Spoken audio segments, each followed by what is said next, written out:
Pregnancy పీరియడ్లో ఉన్నప్పుడు ఈ హస్బెండ్ సపోర్ట్ నుంచి వాళ్ళ సెక్సువల్ లైఫ్ ఎప్పటి వరకు హెల్తీగా కంటిన్యూ చేయొచ్చు మనం?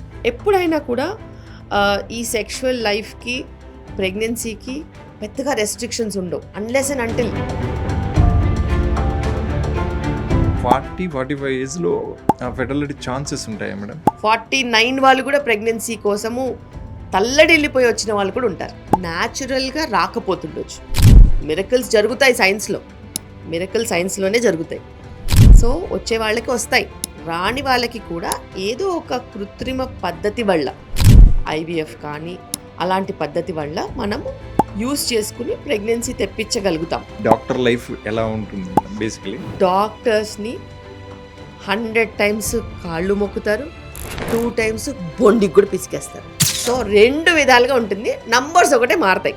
What is the right age madam pregnancy? నేను లేట్ 20sలో ఖచ్చితంగా యూ షుడ్ ఫినిష్ 1 చైల్డ్ అనే చెప్తాను. మిడ్ 20s టు లేట్ 20sలో ఫస్ట్ చైల్డ్ డెలివరీ అవ్వాలి. ప్రతి ఒక్కరికి తెలుసు వాళ్ళు చేసేది తప్పు.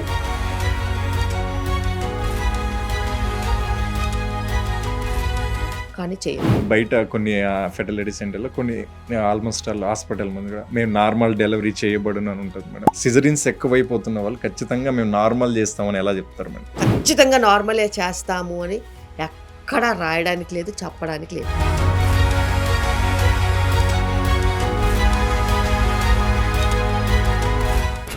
ఎప్పుడు ఎవరికి, ఏ పేషెంట్కి, ఏ మదర్కి డెలివరీ ఎట్లా అవుతుందో చెప్పలేము. మేడం మొదట సిజరీన్ అయ్యి తర్వాత నార్మల్ డెలివరీ అయ్యే స్కోప్స్ కూడా ఉంటాయి మేడం. ఒకవేళ మీ పెల్విస్ చిన్నగా ఉందనుకో మీకు ఎప్పటికీ నార్మల్ డెలివరీ అవ్వదు. ఆ పెల్విస్ ప్రాబ్లం. ఒక ఉమెన్ బాడీ ఎన్ని సిజరీన్ ఆపరేషన్స్ తట్టుకోగలుగుతుంది? In unexperienced surgeons hand నువ్వు 4 కాదు 7 సిజరీన్లు కూడా చేసుకోవచ్చు. లాస్ట్ 10 ఏళ్ళుగా నేను ఆగకుండా only healthy life style, pregnancy nutrition, life style, baby outcomes, healthy mother, healthy baby, mother child bonding, family bonding, husband support, ఇలా ఫర్టిలిటీ రేట్స్ పెంచేలాగా ప్రోగ్రామ్స్ అన్నీ కూడా లాస్ట్ 10 years గా ఫ్రీ ప్రోగ్రామ్స్ చేస్తున్నా. ఫెర్టిలిటీ సెంటర్స్ ఎక్కువ అవ్వడం ఇది పాపులేషన్ సపోర్ట్గా లేకుంటే కార్పొరేట్ సిస్టమ్ వాళ్ళ స్ట్రాటజీ అనే ఒక వాదన కూడా బయట ఉంది మేడం. యాజ్ అ డాక్టర్ మీరు ఎలా చూస్తారు మేడం? ఒబేసిటీ లెవెల్స్ పిచ్చ పెరిగిపోయాయి, ఫర్టిలిటీ లెవెల్స్ డ్రాప్ అయిపోయాయి, హెల్త్ అనేది మొత్తం దొబ్బేసింది. అలాంటప్పుడు ప్రెగ్నెన్సీకి డిఫికల్టీస్ వచ్చినప్పుడు మనకి ఫర్టిలిటీ సెంటర్స్ లేకపోతే అలా నీకు జీతం ఇచ్చేది కార్పొరేట్, అక్కడి నుంచి ఏది స్పెండ్ చేయాలో డిసైడ్ చేసేది కార్పొరేట్, నువ్వు ఏం తినాలో డిసైడ్ చేసేది కార్పొరేట్, నువ్వు ఎప్పుడు పడుకోవాలో డిసైడ్ చేసేది కార్పొరేట్, నువ్వు ఏ బట్టలు వేసుకోవాలో డిసైడ్ చేసేది కార్పొరేట్, నీకు ఏ జబ్బులు వస్తాయో డిసైడ్ చేసేది కార్పొరేట్, నువ్వు ఏ మెడిసిన్ వాడాలో డిసైడ్ చేసేది కార్పొరేట్, నువ్వు ఎప్పుడు చచ్చిపోవాలో కూడా డిసైడ్ చేసేది corporate. Hi, hello, welcome to it's UTV. This is Madan. తెలుగులో ఒక ఫేమస్ రైటర్ ఉంటాడు, గురజాడ అప్పారావు. దేశం అంటే మట్టి కాదోయ్, దేశం అంటే మనుషులోయ్, కండగలిగిన వాడే మనిషోయ్ అంటాడు. వాస్తవానికి ఫ్యూచర్ ఇండియా ఫేస్ చేయబోతున్న 2 ప్రాబ్లమ్స్. ఒకటి జనాభా తరుగుదల, సంతానోత్పత్తి తరుగుదల. వాటికి సంబంధించి అవుట్ డిస్కస్ చేయడానికి మనతో ఉన్నారు డాక్టర్ శిల్పిరెడ్డి మేడం. మేడంతో ఇన్డెప్త్గా వాటికి సంబంధించినవన్నీ చర్చిద్దాం. Hi madam, welcome to it's UTV. Hello madam, once upon a టైంలో చిన్న కుటుంబం చింతలేని కుటుంబం, 2 ముద్దు 3 వద్దే వద్దు అన్న స్లోగన్స్తో సొసైటీని గవర్నమెంట్ పుష్ చేసింది. ఇప్పుడు అదే government more kids more benefits అంటని ముందుకు పాలసీస్ తీసుకొస్తుంది. యాజ్ ఎ డాక్టర్గా ఈ చేంజ్ ఓవర్ని ఎలా చూస్తారు మేడం? ఖచ్చితంగా మనం ప్రోగ్రెసివ్గా ఉండాల్సిందే కదా. ఇప్పుడు ఫర్ ఎగ్జాంపుల్ చెప్తున్నాను, చైనాలో సింగిల్ చైల్డ్ పాలసీ తీసుకున్నారు. అది 1 hour నన్ను కదా మేడం? అంతే కదా, సింగిల్ చైల్డ్ పాలసీ తీసుకున్నారు. దానివల్ల వచ్చిన నష్టాలు, యంగ్ పాపులేషన్ తగ్గిపోవడము, దాని తర్వాత పాపులేషన్ డిక్లైన్లో వెళ్ళిపోవడం, ఇప్పుడు అది రిలాక్స్ చేశారు.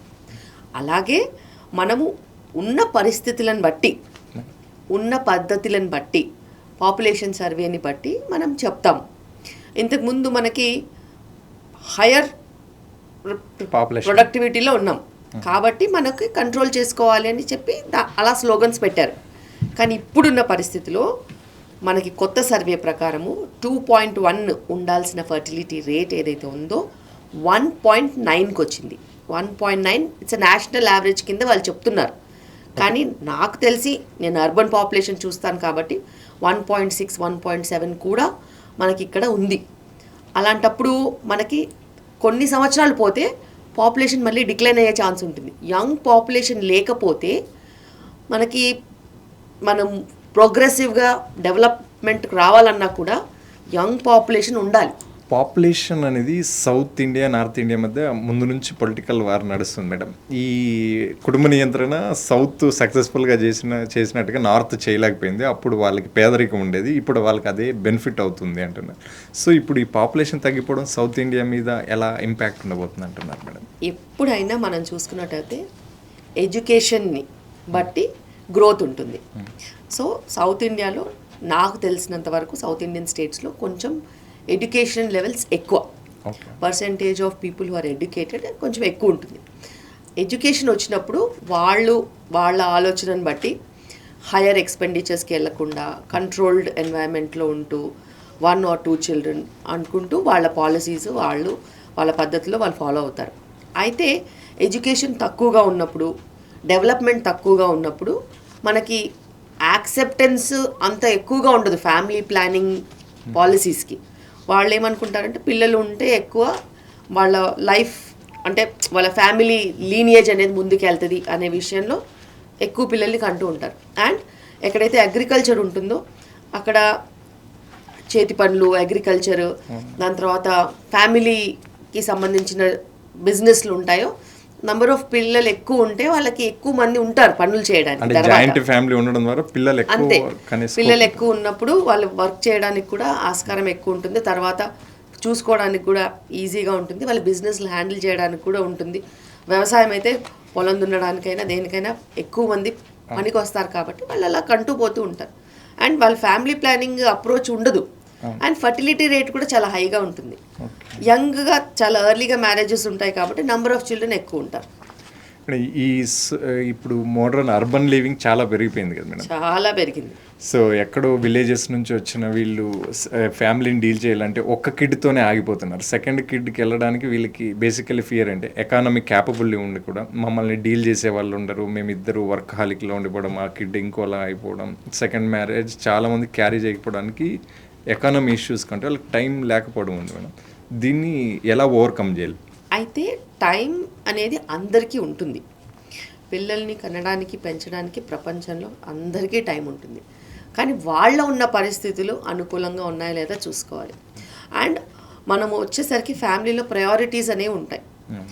వాళ్ళ ప్రయారిటీలో వాళ్ళు పని తగ్గించుకుని ఒక్క బేబీతోనే కొంచెం శ్రద్ధ ఎక్కువ పెట్టి జాగ్రత్తగా చూసుకుందాం అనుకునే వాళ్ళు ఉంటారు. పాతకాలంలో మనకి 9 to 5 జాబ్సే ఉండేవి. ఒక్కసారి మీరు గమనించుకున్నట్టు అయితే చాలామంది ఇదే టైంకి వర్క్ చేసేవాళ్ళు. 9 to 5 10 to 6 డే జాబ్స్. మిగతా టైం అంతా ఇంటికి వెళ్ళిపోయేవాళ్ళు. ఉమెన్ అయినా సరే మెన్ అయినా సరే ఇంట్లో ఉండేవాళ్ళు. కానీ ఇప్పుడు మనం వేరే కంట్రీస్ కోసం పనిచేస్తున్నాం. సో షిఫ్ట్ సిస్టమ్ వచ్చేసింది. షిఫ్ట్ సిస్టమ్ వచ్చినప్పుడు రొటీన్గా 9 to 5 కాకుండా కొంతమంది 12 to 1, కొంతమంది మధ్యాహ్నం 1 to morning 2, night 8 to morning 3 o'clock అలా షిఫ్ట్ సిస్టంలో వర్క్ చేస్తున్నప్పుడు మరి హస్బెండ్ వైఫ్ ఇద్దరూ వర్క్ చేస్తున్నప్పుడు ఎలా చూసుకుంటారు పిల్లల్ని? అండ్ చాలా మటుకు పల్లెటూర్లలో ఉండేవాళ్ళు పల్లెటూర్లలో ఉంటున్నారు, సిటీలో ఉండేవాళ్ళు సిటీలోనే ఉంటున్నారు. ఎందుకంటే వాళ్ళకు ప్రైవసీ కావాలని అనుకుంటున్నారు కాబట్టి హస్బెండ్ వైఫ్ ఇద్దరే ఉంటున్నారు. ఉమ్మడి కుటుంబంలో ఉంటే మీరు ఏ టైంలో పనిచేసినా కూడా ఇంట్లో వాళ్ళు చూసుకునేవాళ్ళు. ఇప్పుడు ఆ పరిస్థితి లేదు, ఉమ్మడి కుటుంబాలు లేవు. ఎంతసేపు న్యూక్లియర్ ఫ్యామిలీసే ఉన్నాయి కాబట్టి ఈ న్యూక్లియర్ ఫ్యామిలీస్తో వచ్చే ప్రాబ్లమ్సే ఇవి. ఎలా చూసుకోవాలి, ఎలా పెంచుకోవాలి, మళ్ళీ అప్పుడప్పుడు వాళ్ళకి ప్రైవసీ కావాలంటే మెయిడ్ పెట్టుకోలేరు. మెయిడ్ ఉన్నా కూడా ఒకసారి ఉంటారు, మెయిడ్ ఒకసారి ఉండరు. సో ఈ లయబిలిటీస్లో నుంచి వాళ్ళు బయటికి రావడానికి వాళ్ళే వాళ్ళ నియంత్రణలో వాళ్ళు పెట్టుకున్నారు. నాకు ఒక చైల్డ్ చాలు, ఇద్దరు చాలు అన్నట్టు. ఒక పీరియడ్లో ఉమెన్ అంటే మదర్ మా అమ్మ వాళ్ళ పీరియడ్లో మాతృత్వ భావన అనేది చాలా ఎమోషనల్, ఒక ప్రైజ్లెస్ థింగ్గా భావించేటోళ్ళు. ఇప్పుడు ఉన్న అమ్మాయిలు ఈ పిల్లలు ఇది బర్త్డేని ప్రెగ్నెన్సీ అంటని అనుకుంటున్నారు మేడం. ఈ సైకలాజికల్ చేంజ్ ఏంటి మేడం? ప్రపంచం చూడనంత వరకు బావిలో కప్ప బావిలో కప్పే. బయటకు వచ్చిన తర్వాత ప్రపంచం చూస్తే బావిలోకి వెళ్ళాలనిపించదు. సేమ్ అలాగే ఏదైనా కూడా అంటే ఇప్పుడు పిల్లలు వద్దంటున్న వాళ్ళంతా బావిలో కప్పల్లో ఉన్నట్టున్నారా? కాదు. ఇంతకు ముందు కాలంలో ఉమెన్కి role was only house, family, Cooking. Reproduction, child care, taking care of the family. ఇయే పనులు బాయిల కప్పల్లానే ఉన్నారు. ఓకే. సో చాలా లిమిటెడ్ ఎక్స్పోజర్. ఏదో ఫంక్షన్స్ అవి అయితే తప్పితే బావిలో కప్పలు అంటే ఆప్షన్స్, వాళ్ళకి ఆప్షన్స్ Limited boundaries ఉన్నాడు. Limited options, limited boundaries. వాళ్ళ లోకం చిన్నది, వాళ్ళ ఇళ్ళు చుట్టాలు తప్పితే వేరే ప్రపంచం తెలిసేది కాదు. అంత పబ్లిక్ ఎక్స్పోజర్ కూడా ఉండేది కాదు. టీవీ కూడా ఎన్నాళ్ళకే వచ్చింది. లాస్ట్ 30 years 40 years నుంచి టెలివిజన్స్ ఉన్నాయి, న్యూస్ పేపర్స్ ఉండేవి. ఇంతకుముందు చదువు వచ్చేది కాదు, వాళ్ళ పెద్ద లోక జ్ఞానం ఉండేది కాదు. సో వాళ్ళు వాళ్ళ సింపుల్ నాలెడ్జ్లో ఉండేవాళ్ళు. కానీ ఇప్పుడు నీకు చదువు ఉంది, నీకు ఎక్స్పోజర్ ఉంది, బయట లైఫ్ ఉంది, లైఫ్తో నైట్ లైఫ్ ఉంది, నైట్ లైఫ్తో పాటు చాయిసెస్ ఉన్నాయి. చాయిసెస్లో నీకు నచ్చింది వేసుకోవచ్చు, నచ్చింది ఉండొచ్చు, నచ్చింది తినొచ్చు, నచ్చిన విధంగా బతకొచ్చు. అలాంటప్పుడు నీకు freedom not only about your own self, your own surroundings కూడా నీకు చాయిసెస్ ఉన్నాయి. నీకు మ్యారేజ్కి చాయిస్ ఉంటుంది, నీకు రీప్రొడక్షన్కి చాయిస్ ఉంటుంది, నీకు చైల్డ్ కేర్కి చాయిస్ ఉంటుంది, జాబ్కి చాయిస్ ఉంటుంది, నువ్వు ఎట్లాగా బతకాలనుకుంటావో నీకు చాయిస్ ఉంది. అంత చాయిస్ మనకు ఉన్నప్పుడు వాళ్ళు ఒకటే పని చేయాలని ఆలోచించరు. వాళ్ళకి వేరేవి కూడా ఉన్నాయి. ప్రపంచంలో ఓన్లీ చైల్డ్ కేర్, ఫ్యామిలీయే కాకుండా సెల్ఫ్ కేర్, వాళ్ళకంటూ ఫ్రెండ్ సర్కిల్, వాళ్ళకంటూ ఒక సామ్రాజ్యమే ఉంది. అలాంటప్పుడు వాళ్ళకి ఒకే విషయంలో ఇంత అటెన్షన్ ఇవ్వాలి అని కూడా అనిపించకపోయి ఉండొచ్చు. So it depends. మనం మన సైడ్ నుంచే ఆలోచిస్తాం ఎంతసేపు, వీళ్ళు పిల్లల్ని కనట్లేదు, లేకపోతే వీళ్ళు చాయిసెస్ తీసుకోవట్లేదని. కానీ వాళ్ళ షూస్లో మనం నిల్చొని ఆలోచించాలి. వాళ్ళకి ప్రపంచం పెద్ద కనిపిస్తుంది. పెద్ద కనిపించినప్పుడు వాళ్ళని ఏదైనా గట్టిగా ఆపేస్తున్నట్టు, సఫకేషన్, ఒక రిలేషన్షిప్లో సఫకేషన్, ఒక టెంపరీ ఫేజ్లో కూడా సఫకేట్ అవ్వాలని అనుకోవట్లేదు. ఈ ఆబ్జెక్టివిజము, ఈ డింక్ అనేవి ఉమెన్కి టూ మచ్, బయట ఉన్న కామెంట్, టూ మచ్ ఫ్రీడమ్ అవ్వడం ద్వారానే ఈ మీరు చెప్పినటువంటి ఫ్యామిలీ లైఫ్లో ఉమెన్ సెంట్రిక్గా అవ్వడానికి అన్ఇంట్రెస్టెడ్గా ఉంది. ఆ పెయిన్ కానీ ఆ వెయిట్ కానీ మోయడానికి వీళ్ళు అన్ఇంట్రెస్టెడ్గా ఉంటున్నారు. సో ఈ పాపులేషన్ ఇంపాక్ట్ ఉమెన్ ద్వారా జరుగుతుంది. ఉమెన్ అన్ఇంట్రెస్టెడ్ అయిపోయినప్పుడు అన్బ్యాలెన్స్ అయిపోవడం ద్వారానే ఫ్యామిలీస్ మళ్ళీ జాయింట్ ఫ్యామిలీస్ కానీ ఈ ఉండలేకపోతున్నాయి అంటున్నారు. ఈ ఉమెన్ ఈ చేంజ్ ఓవర్కి మెయిన్ కారణం ఏంటి మేడం? డింక్ కపుల్స్ అనేవి ఒక చాయిస్. పాతకాలంలో కూడా మ్యారేజ్ చేసుకొని వాళ్ళు ఉన్నారు, పిల్లలు కన్నని వాళ్ళు కూడా ఉన్నారు. కానీ ఇప్పుడు అది కొంచెం పర్సంటేజ్ పెరిగింది. ఎందుకంటే మనము ఒక పర్సన్కి ఎడ్యుకేషన్ ఇస్తాం, ఒక పర్సన్కి ఎంప్లాయ్మెంట్ ఇస్తాం, ఒక పర్సన్కి మనము మ్యారేజ్ చేస్తాం, అలాగే ఒక ఫ్యామిలీ ఇస్తాం, ఎన్వైరన్మెంట్ ఇస్తాం. కానీ అందులో ఎలా ఉండాలి అనే చాయిస్ మట్టుకు ఆ కపుల్కే ఇస్తాం. డెఫినెట్గా వాళ్ళు అలా తీసుకుంటున్నారు. ఇంతకు ముందు కాలంలో చాలా డిపెండెన్సీ ఉండేది ఫ్యామిలీ మీద. సో పెద్దవాళ్ళ మీద డిపెండెన్సీ ఉండేది, ఫైనాన్షియల్గా అయినా కానీ, రెస్పాన్సిబిలిటీస్ వైజ్గా అయినా కానీ, లేకపోతే వాళ్ళ కృతజ్ఞతా భావం అయినా కానీ, పెద్దరికమైనా కానీ నమ్మేవాళ్ళు. సో వాళ్ళు ఏది చెప్పినా వాళ్ళు చేసేవాళ్ళు, చిన్నవాళ్ళు ఖచ్చితంగా చేసేవాళ్ళు. కానీ ఇప్పుడు పెంచడమే ఇండిపెండెంట్గా పెంచుతున్నారు, సెల్ఫ్ సెంటర్డ్గా పెంచుతున్నారు. సో వాళ్ళ అభిప్రాయాలు, వాళ్ళ వ్యూస్ అనేవి ఇంపార్టెంట్ అని చెప్పి పెంచుతున్నారు. సో అలా పెంచినప్పుడు వాళ్ళకి అభిప్రాయ భేదాలు ఉండొచ్చు. పెద్దవాళ్ళు చెప్పినప్పుడు లేదు నాకు ఇది కరెక్ట్ అనిపించట్లేదు అని చెప్పే అవకాశం మనం ఇచ్చాం కాబట్టి వాళ్ళు ఎక్స్ప్రెస్ చేస్తున్నారు. ఇంతకుముందు ఎక్స్ప్రెస్ చేసేవాళ్ళు కాదు, ఆ చాయిస్ కూడా ఉండేది కాదు. ఎందుకంటే ఎర్లీగా మ్యారేజెస్ అయ్యేవి, వాళ్ళు చాయిసెస్ వచ్చేలోపే పిల్లలు వచ్చేవాళ్ళు. సో ఇప్పుడు చాయిసెస్ మీదనే మొత్తం నడుస్తుంది. ఎడ్యుకేషన్ అయినా, జాబ్ అయినా, లేకపోతే లైఫ్ స్టైల్ అయినా వాళ్ళ చాయిసెస్ మీదనే నడుస్తుంది. అలాంటప్పుడు పిల్లలు కనాలా వద్దా అనేది కూడా వాళ్ళ చాయిస్.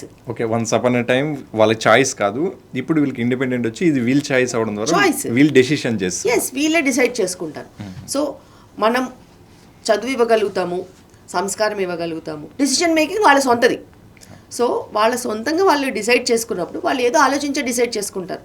వాళ్ళు చాలా దృఢంగా ఉంటారు ఆ మాట మీద, మాకు వద్దు, మా వల్ల కాదు, మా లైఫ్ స్టైల్కి పిల్లలకి సూట్ కాదు.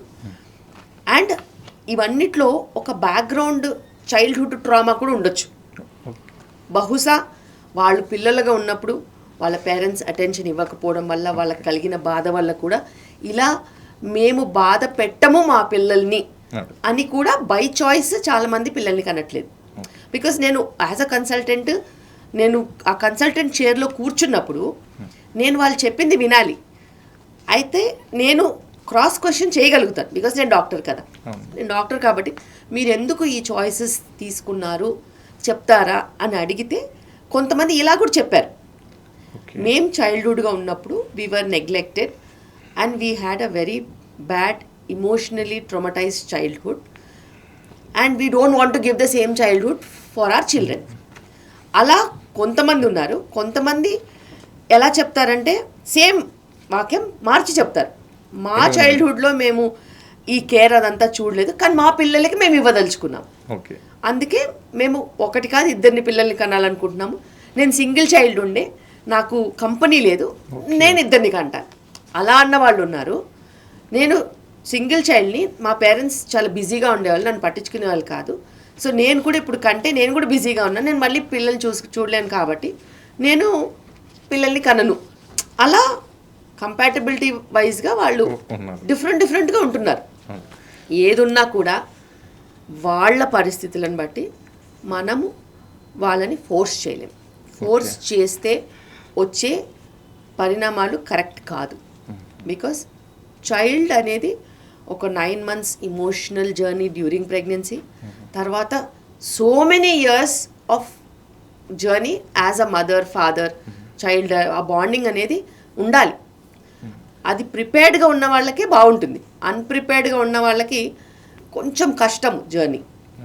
అందుకే నాకు డింక్ కపుల్స్ అయినా కూడా నేను యాక్సెప్ట్ చేస్తాను, బికాస్ చాయిసెస్ తెలిసి తీసుకుంటున్నారు. మేడం, ఈ 25 నుంచి 30 years బిట్వీన్ ఉన్నప్పుడే మోస్ట్ ఆఫ్ యూత్ మాకు కిడ్స్ వద్దు, ఇంకొద్దు, మేము ఇలాగే కంఫర్టబుల్గా కపుల్స్గా లేదంటే సోలో బ్యాచిలర్గానే ఉండిపోదాం అంటారు. అది 35 క్రాస్ చేసినప్పుడు లేదు మనకి ఒక ఫ్యామిలీ ఉండాలి, మనకి ఒక కిడ్స్ ఉన్నారని ఇక్కడ వద్దనుకున్న వాళ్ళు ఆ ఏజ్కి వెళ్ళాక కావాలి అనుకుంటున్నారు. ఏంటి మేడం అప్పుడు వద్దనుకుంటున్నందుకు ఇప్పుడు కావాలంటే ఈ చేంజ్ ఓవర్ ఏం నడిచింటుంది వాళ్ళ సైకలాజికల్గా? నేను ఫర్ ఎగ్జాంపుల్ చెప్తాను.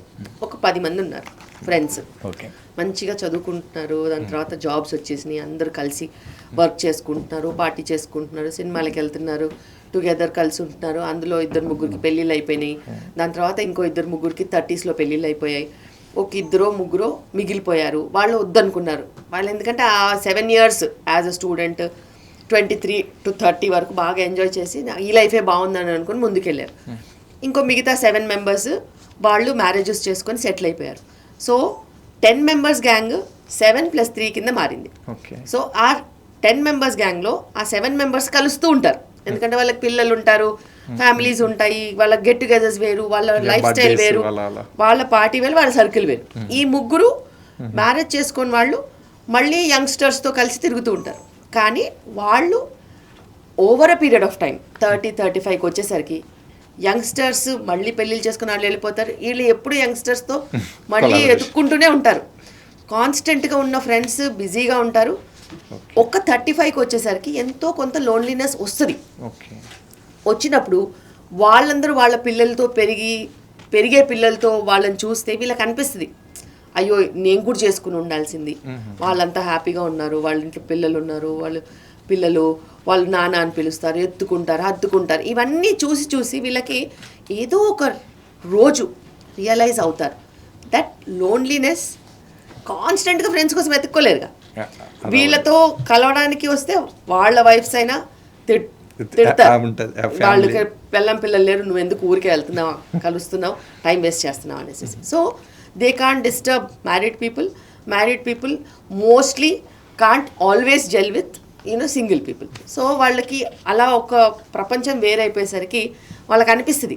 అందుకే లేట్గా అయినా కానీ ఒకళ్ళో ఇద్దరు మళ్ళీ పెళ్లి చేసుకుంటారు.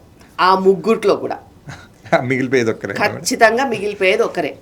ఆ ఒక్కరు కూడా మేబీ మనీ ఉండడంతో, చుట్టుపక్కల వర్క్ ఉండడంతో, ఛాలెంజెస్ ఉండడంతో వాళ్ళు ఫ్యామిలీ లైఫ్కి దూరంగా ఉంటారు. కానీ వాళ్ళకు కూడా ఏదో ఒక రోజు కరెక్ట్ కంపెనీ దొరుకుతుంది. ఓకే. కరెక్ట్ అమ్మాయి దొరుకుతుంది, వాళ్ళైనా ముందు ముందు పెళ్ళిళ్ళు చేసుకుంటారు. వాళ్ళు కూడా 40-45లో మ్యారేజ్ చేసుకుని 45కి ప్రెగ్నెన్సీ కావాలని వచ్చిన వాళ్ళు ఉన్నారు. మేడం ఈ యాజ్ అ డాక్టర్గా మీ దగ్గరకు మోస్ట్ ఫెటర్నిటీ కోసం వచ్చిన వాళ్ళు ఏ ఏజ్ గ్రూప్ వాళ్ళు ఎక్కువ ఉన్నారు madam? Usually 30s, late 20s, mid 30s వరకు ఎక్కువ మంది ఉంటారు. 28-35 వరకు ఎక్కువ మంది ఉంటారు. 35+లో కూడా వస్తున్న వాళ్ళు ఉన్నారా మేడం? 45-48లో వచ్చిన వాళ్ళు కూడా ఉంటారు. ఆ 40-45 ఏజ్లో ఫెటర్నిటీ ఛాన్సెస్ ఉంటాయా మేడం? ఛాన్సెస్ అనేవి మనకి ప్రొసీజర్ని బట్టి ఉంటాయి. న్యాచురల్గా రాకపోతుండొచ్చు. ఓకే. మిరకల్స్ జరుగుతాయి సైన్స్లో, మిరకల్ సైన్స్లోనే జరుగుతాయి. సో వచ్చే వాళ్ళకి వస్తాయి, రాని వాళ్ళకి కూడా ఏదో ఒక కృత్రిమ పద్ధతి వల్ల, ఐవీఎఫ్ కానీ అలాంటి పద్ధతి వల్ల మనము యూజ్ చేసుకుని ప్రెగ్నెన్సీ తెప్పించగలుగుతాం. ఎందుకంటే ఇప్పుడు ఉన్న యాక్ట్ ప్రకారం, రీప్రొడక్షన్కి ఉన్న యాక్ట్ ప్రకారం లెస్ దెన్ 50 years ఉండాలి. ఓకే. సో 49 వాళ్ళు కూడా ప్రెగ్నెన్సీ కోసము తల్లడిల్లిపోయి వచ్చిన వాళ్ళు కూడా ఉంటారు. ఎందుకంటే హస్బెండ్ వైఫ్ ఏజ్ ప్రకారంగా కొన్ని లిమిట్స్ ఉంటాయి. ఇలా 50 దాటి వాళ్ళిద్దరి ఏజ్ యాడ్ చేస్తే 100 దాటకుండా ఉండాలి, ఇలా కొన్ని ఉన్నాయి. సో ఆ రూల్స్ ప్రకారము ఆ లాస్ట్ ఫినిష్ లైన్లోకి వచ్చేసరికి ఆ డెస్పరేట్గా ప్రెగ్నెన్సీ ప్లాన్ చేసే వాళ్ళు కూడా ఉంటారు. Madam what is right age madam ప్రెగ్నెన్సీకి? నేను లేట్ 20sలో ఖచ్చితంగా యూ షుడ్ ఫినిష్ 1 child అనే చెప్తాను. Mid 20s to late 20s లోపు ఫస్ట్ చైల్డ్ డెలివరీ అవ్వాలి. ఓకే. 25 years లోపు, 25 mid years 20s to late 20s compulsory first child delivery అవుతే నీకు అంత ప్రెషర్ ఉండదు. Okay madam. అండ్ అందరికీ ఒక పాయింట్ అర్థం కాదు, నువ్వు early 20s, mid 20s, late 20sలో పిల్లల్ని పెంచలేకపోతే mid 30s, early 30s, late 30sలో నీ రోల్స్ వేరే ఉంటాయి, ఛాలెంజెస్ వేరే ఉంటాయి. You will be in higher position, you cannot raise them, you will not have time. నిజంగానే లోవర్ కేటగిరీ ఆఫ్ జాబ్ వాళ్ళకి కొంచెం టైం ఎక్కువ ఉంటుంది. హయ్యర్ కేటగిరీస్కి వెళ్ళేసరికి నీకు నిజంగానే చాలా ఛాలెంజింగ్ రోల్స్ ఉంటాయి. You have to manage 10-50 people. So అలాంటప్పుడు నిజంగానే నీకు వర్క్ మీద కూడా ఎక్కువ ప్రెషర్ ఉంటుంది. సో ఎర్లీగా నువ్వు సెటిల్ అయినప్పుడే నీకు వర్క్ కొంచెం తక్కువ ఉంటుంది. కాబట్టి నువ్వు 1 childని డెలివర్ చేసేస్తే చైల్డ్తో పాటు నువ్వు కూడా పెరుగుతావు. ఎర్లీ 20sలోనే ఫస్ట్ డెలివరీ అయిపోవాలంటుంది మేడం. బేసికలీ 10th అయిపోవడానికి mid 20s to late 20s, 10th అయిపోవడానికి 16, ఇంటర్ 18, లైక్ బీటెక్ చేశారనుకో 20-23 years అవుతుంటుంది. సో 1-2 yearలోనే మళ్ళీ మ్యారేజ్ ఇదంటే టూ బర్డెన్ అయిపోతుంది కదా మేడం. ఫ్రీడమ్ ఎక్కువ అయిపోదా మీకు? అలా అనిపించలా? సో ఎప్పుడైనా గుర్తుపెట్టుకోవాలి, మనకి ఎక్కడ ఎండ్ ఉండదు. ఓకే. సాటిస్ఫాక్షన్ ఎండ్ అమ్మయ్య అనేది ఎప్పుడు ఉండదు, అది నడుస్తూనే ఉంటుంది. కానీ లిమిట్స్ మనం చూసుకోవాలి. మనం ఖచ్చితంగా ఇలా అని ఒక ఫిక్స్ చేసుకోవాలి. మనకి మిడ్ 20sలో లేని ఫ్రీడమ్ లేట్ 20sలో ఎట్లా వచ్చేస్తుంది? అదే గ్రోత్. అండ్ బేబీ పుట్టగానే నడిచే స్కూల్కి వెళ్ళిపోద్దా? వెళ్ళదు కదా. లేదు. సో దానికి కూడా కొంచెం టైం పడుతుంది. 3 years వరకు వాళ్ళు ఇంట్లో ఉంటారు, వాళ్ళని చూసుకోవడానికి ఫ్యామిలీ సపోర్ట్ తీసుకోవచ్చు, వాళ్ళకి కొంచెం అటెన్షన్ ఇవ్వాల్సిన అవసరం ఉంటుంది. హై ఛాలెంజింగ్ రోల్కి వెళ్ళిపోయి ఒక బేబీని రేస్ చేయడం అనేది very very difficult. Economy based జర్నీని ఈ ప్రజెంట్ లైఫ్ అంతా అదే డిసైడ్ చేస్తుంటాం మేడం. ఫర్ ఎగ్జాంపుల్ ఒక కపుల్స్లో ఒకరు ఎంప్లాయ్ అయినప్పుడు ఇంకొకరికి ఏదో పర్సనల్ గోల్స్ ఉంటాయి. కొంతమంది ఫిలిం డైరెక్టర్లు అవ్వాలని, కొంతమంది స్టార్టప్ కంపెనీలో వెళ్తున్నప్పుడు ఒకరు ప్రెగ్నెన్సీకి వెళ్దామని ఒకరికి ఇంట్రెస్ట్ ఉంటుంది, ఒకరికి అన్ఇంట్రెస్టెడ్ ఉంటుంది మేడం. ఇటువంటి కేసెస్ కూడా మీ దగ్గరికి వచ్చాయి మేడం? 100% మా దగ్గరికి ఇట్లాంటి కేసెస్ వస్తాయి.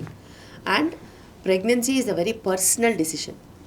అది డాక్టర్స్కి, పేరెంట్స్కి, ఫ్రెండ్స్కి అతీతం. ప్రెగ్నెన్సీ అనేది ఇద్దరు కలిసి తీసుకోవాల్సిన డిసిషన్. అండ్ దానికి ఇద్దరు ప్రిపేర్డ్గా ఉండాలి. ఒకరు ప్రిపేర్డ్గా ఉన్నా, ఒకరు ప్రిపేర్డ్గా లేకపోయినా, ఒకరు కెరియర్ ఓరియంటెడ్గా ఉండి ఒకరు లేకపోయినా, డిఫరెన్సెస్ అనేవి ఆ టైంలో చాలా ఎక్కువ అవుతాయి. Because it's an emotional journey. ఉమెన్కి చాలా ఇమోషనల్, చాలా హార్మోన్స్ అప్స్ అండ్ డౌన్స్ ఉంటాయి. సో అదే పాయింట్ మీద గొడవలు అవుతాయి. సో ఆ పాయింట్ రానే వద్దు. ఇద్దరు ప్రిపేర్డ్గా ఉన్నప్పుడు కరెక్ట్ టైం అనుకున్నప్పుడు ప్రెగ్నెన్సీ ప్లాన్ చేస్తేనే స్మూత్ ఉంటుంది జర్నీ. ఒకరు ప్రిపేర్డ్ ఒకరు అన్ప్రిపేర్డ్గా ఉంటే సెపరేషన్ అయిపోయే రేట్స్ కూడా చాలా ఎక్కువగా ఉంటాయి. బికాజ్ అంత టైం డిమాండ్ చేస్తుంది. మేడం ఇప్పుడు ఇద్దరు వ్యక్తులు ఉంటారు అనుకోండి మేడం, కొంతమంది ఒక పర్సనల్ లైఫ్లో సమ్ అచీవ్ చేయాలనుకుంటారు, but some family calculation whatever దీని బట్టి మ్యారేజ్ చేసుకుని ఉంటారు. తను వెళ్ళాల్సిన గోల్కి వెళ్ళలేకపోయాడు, ఎందుకంటే మ్యారేజ్, పిల్లలు, కిడ్స్ కేరింగ్. ఇంకొక పర్సన్ ఉంటాడు మేడం, ఒక 30 years కానీ బిట్వీన్ 35 yearsలో ఒక గోల్ సాధించేసి ఉంటాడు మేడం, కానీ తనకు పర్సనల్ లైఫ్ ఉండదు. ఇక్కడ తనకు గోల్ లైఫ్ కెరియర్ డౌన్ అయి ఉంటుంది. సో వీళ్ళిద్దరికి కంపారిటివ్ చేసినప్పుడు ఎవరికి ఎక్కువ పెయిన్ఫుల్ లీవింగ్ ఉంటుంది మేడం? పెయిన్ అనేది ఇట్స్ అ పర్సెప్షన్. ఓకే. నీ సెల్ఫ్ సాటిస్ఫాక్షన్ నీకు చాలా చాలా ఇంపార్టెంట్. నువ్వు ఎంత అచీవ్ చేసినా కూడా ఒక ఎంటీ హౌస్కి వస్తే నీకు ఎలా ఉంటుంది? లోన్లీనెస్ ఇంకా డబుల్. నువ్వు తక్కువ అచీవ్ చేసినా కానీ ఇంటికి వస్తే నలుగురు నీకు సపోర్ట్ చేసి మంచిగా మాట్లాడడానికి ఉంటే నీకు ఎలా ఉంటుంది? సో ఇదే డిఫరెన్స్. ఓకే. కొంతమందికి డబ్బే ఇంపార్టెంట్, వాళ్ళకి డబ్బు ఉంటేనే హ్యాపీనెస్ అనుకుంటారు. కొంతమందికి మనుషులే ఇంపార్టెంట్.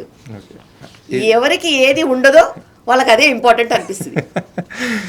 సో ఆ క్లారిటీ ఖచ్చితంగా ఉండాలి. అండ్ అందరికీ అన్నీ ఉండవు, ఉన్న దాంట్లోనే హ్యాపీగా ఉంటే అదే best. Okay. Your today is happy, everyday is a today. Everyday is it. Madam, ఈ ఫెటర్నిటీ సెంటర్స్ ఎక్కువ అవ్వడం ఇది పాపులేషన్ సపోర్ట్గా లేకుంటే కార్పొరేట్ సిస్టమ్ వాళ్ళ స్ట్రాటజీ అనే ఒక వాదన కూడా బయట ఉంది మేడం. యాజ్ అ డాక్టర్ మీరు ఎలా చూస్తారు మేడం? ఎప్పుడైనా డిమాండ్ సప్లై. అవును. డిమాండ్ లేని సప్లై ఉంటే కుదురుతుందా? కుదరదు. సో అలాగే డిమాండ్ సప్లైని మనం చూసుకున్నట్టు అయితే జనాలు పర్సనల్ హెల్త్ని నెగ్లెక్ట్ చేస్తున్నారు. ఓకే. అది బయట తినడానికా, లేకపోతే నైట్లంతా కూర్చొని టీవీలు చూడడానికా, నిద్రలేమి ప్రాబ్లమ్ని పెంచడానికా, స్థూలకాయం పెంచడానికా, ఒబేసిటీ లెవెల్స్ పిచ్చపిచ్చగా పెరిగిపోయాయి, ఫర్టిలిటీ లెవెల్స్ డ్రాప్ అయిపోయాయి, హెల్త్ అనేది మొత్తం దొబ్బేసింది. అలాంటప్పుడు ప్రెగ్నెన్సీకి డిఫికల్టీస్ వచ్చినప్పుడు మనకి ఫర్టిలిటీ సెంటర్స్ లేకపోతే అలా ఈ డిమాండ్ క్రియేట్ అవ్వడం ద్వారా సప్లై చేయడానికి వాళ్ళు క్రియేట్ ఎప్పుడైనా అంతే. ఇప్పుడు పుట్టగొడుగుల్లాగా సినిమా థియేటర్స్ వచ్చాయి. ఎందుకు వచ్చాయంటారు? చూసేవాళ్ళు ఎక్కువ ఉన్నారు కాబట్టి. మరి ఇన్ని ఓటీటీ ఛానల్స్ వచ్చాయి, ఎందుకు వచ్చాయంటారు? ఆ వ్యూవర్షిప్ చూడడానికి ఎక్కువ ఎగబడుతున్న వాళ్ళు ఉన్నారు. అలాగే ఫర్టిలిటీ సెంటర్స్, మీరు ఫర్టిలిటీ సెంటర్స్ తప్పుపట్టడానికే లేదు. ఎందుకంటే ప్రపంచం రౌండ్గా ఉన్నట్టు ఇలా ప్రాబ్లమ్స్ ఉన్నంత వరకు రిప్రొడక్టివ్ ప్రాబ్లమ్స్ ఉంటాయి.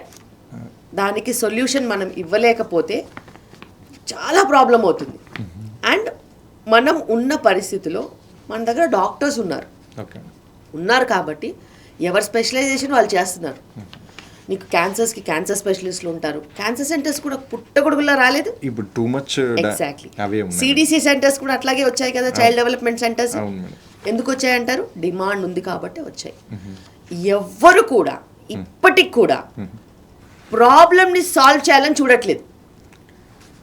డిమాండే లేకపోతే సప్లై ఉండాల్సిన అవసరం లేదు. హెల్దీ లైఫ్ స్టైల్లో ఉండమనండి, టైంకి తిని టైంకి పడుకోమని చెప్పండి, అందరూ ఆరోగ్యంగా ఉంటారు. ఎర్లీగా మ్యారేజెస్ చేసుకోమని చెప్పండి, లైఫ్ స్టైల్ మార్చేసుకోమని చెప్పండి.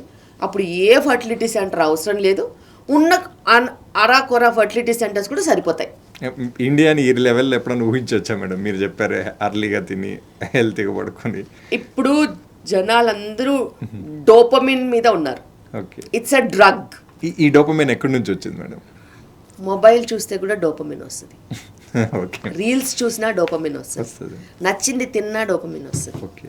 నచ్చింది కబుర్లు సొల్లు మాట్లాడుకున్నా డోపమిన్ వస్తుంది. సో ఎంటర్టైన్మెంట్ ఆస్పెక్ట్ ఎక్కడ అవ్వడం ద్వారానే ఈ డోపమైన్ లో ఉండిపోతున్నారు. ఎగ్జాక్ట్లీ. లైఫ్ ను మొత్తం డోపమైన్ లో ఉంచేస్తున్నారు. yes, అదే డోపమిన్ నువ్వు ఎక్సర్సైజ్ చేసినా వస్తుంది.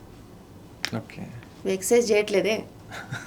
సో ఏది సౌకర్యంగా ఉంటుందో, ఏది సౌలభ్యంగా ఉంటుందో, ఏది మనకి కన్వీనియంట్గా ఉంటుందో, దేనివల్ల అయితే మనకి నాలుకకి, కంటికి, బ్రెయిన్కి హాయిగా ఉంటుందో అదే చేస్తారు జనాలు.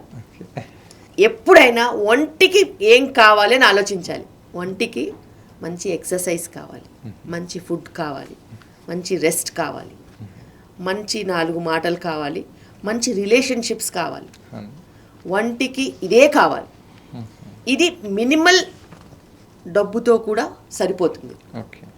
ఆ డబ్బు ఎక్కువైనా లేకపోతే ఒంటికి ఇవి సరిపోకపోయినా రాత్రులంతా పనిచేసినా ఏది పడితే అది తిన్నా నిద్రపోకపోయినా మనం బాడీని పనిష్ చేస్తున్నట్టు దానికి అలవాటు అవుతుంది. దానికి అలవాటు అయినప్పుడు ఇంకా అందులో నుంచి బయటికి తీసుకురావడము చాలా చాలా కష్టం. ఓకే. డీ అడిక్షన్ అనేది స్మోకింగ్కి, ఆల్కహాల్కి, డ్రగ్స్కి, సబ్స్టెన్స్ అబ్యూస్కి ఎలా ఉంటుందో మిగతా వాటికి కూడా అలాగే ఉంటుంది. సో మీరు చెప్తున్న ఈ డోపమైన్లో కూడా రిహాబిలిటేషన్ సెంటర్స్ 100% సెల్ఫ్ మోటివేషన్ చాలా ఎక్కువ ఉండాలి. నిజంగా చాలా కష్టం. మేడం మీరు చెప్తుంటే ఇప్పుడు అర్థమవుతుంది, ఇది ఒక బ్లాక్ చైన్ సిస్టంలో ఉంది కదా మేడం. జంక్ ఫుడ్ ఒకవైపు, అవును, ఈ ఎంటర్టైన్మెంట్ అక్కడ ఇట్లా లాగేస్తుంది మనుషుల్ని. అండ్ ఆ లాగడం నడిపించుకోవడం కోసం ఎక్స్ట్రా పని చేస్తున్నారు. సో ఇంకోటి ఏంటంటే బ్యాడ్ థింక్, అందరూ నాలెడ్జబుల్, అందరూ ఎడ్యుకేటెడ్ అవ్వడం ద్వారా కూడా ఇది దారుణంగా ఎక్కువ ఉంది. They are in that loop. ఆ కార్పొరేట్ లూప్ అంటారు కదా. ఎవ్రీథింగ్ నీకు జీతం ఇచ్చేది కార్పొరేట్, అక్కడి నుంచి ఏది స్పెండ్ చేయాలో డిసైడ్ చేసేది కార్పొరేట్, నువ్వు ఏం తినాలో డిసైడ్ చేసేది కార్పొరేట్, నువ్వు ఎప్పుడు పడుకోవాలో డిసైడ్ చేసేది కార్పొరేట్, నువ్వు ఏ బట్టలు వేసుకోవాలో డిసైడ్ చేసేది కార్పొరేట్, నీకు ఏ జబ్బులు వస్తాయో డిసైడ్ చేసేది కార్పొరేట్, నువ్వు ఏ మెడిసిన్ వాడాలో డిసైడ్ చేసేది కార్పొరేట్, నువ్వు ఎప్పుడు చచ్చిపోవాలో కూడా డిసైడ్ చేసేది కార్పొరేట్.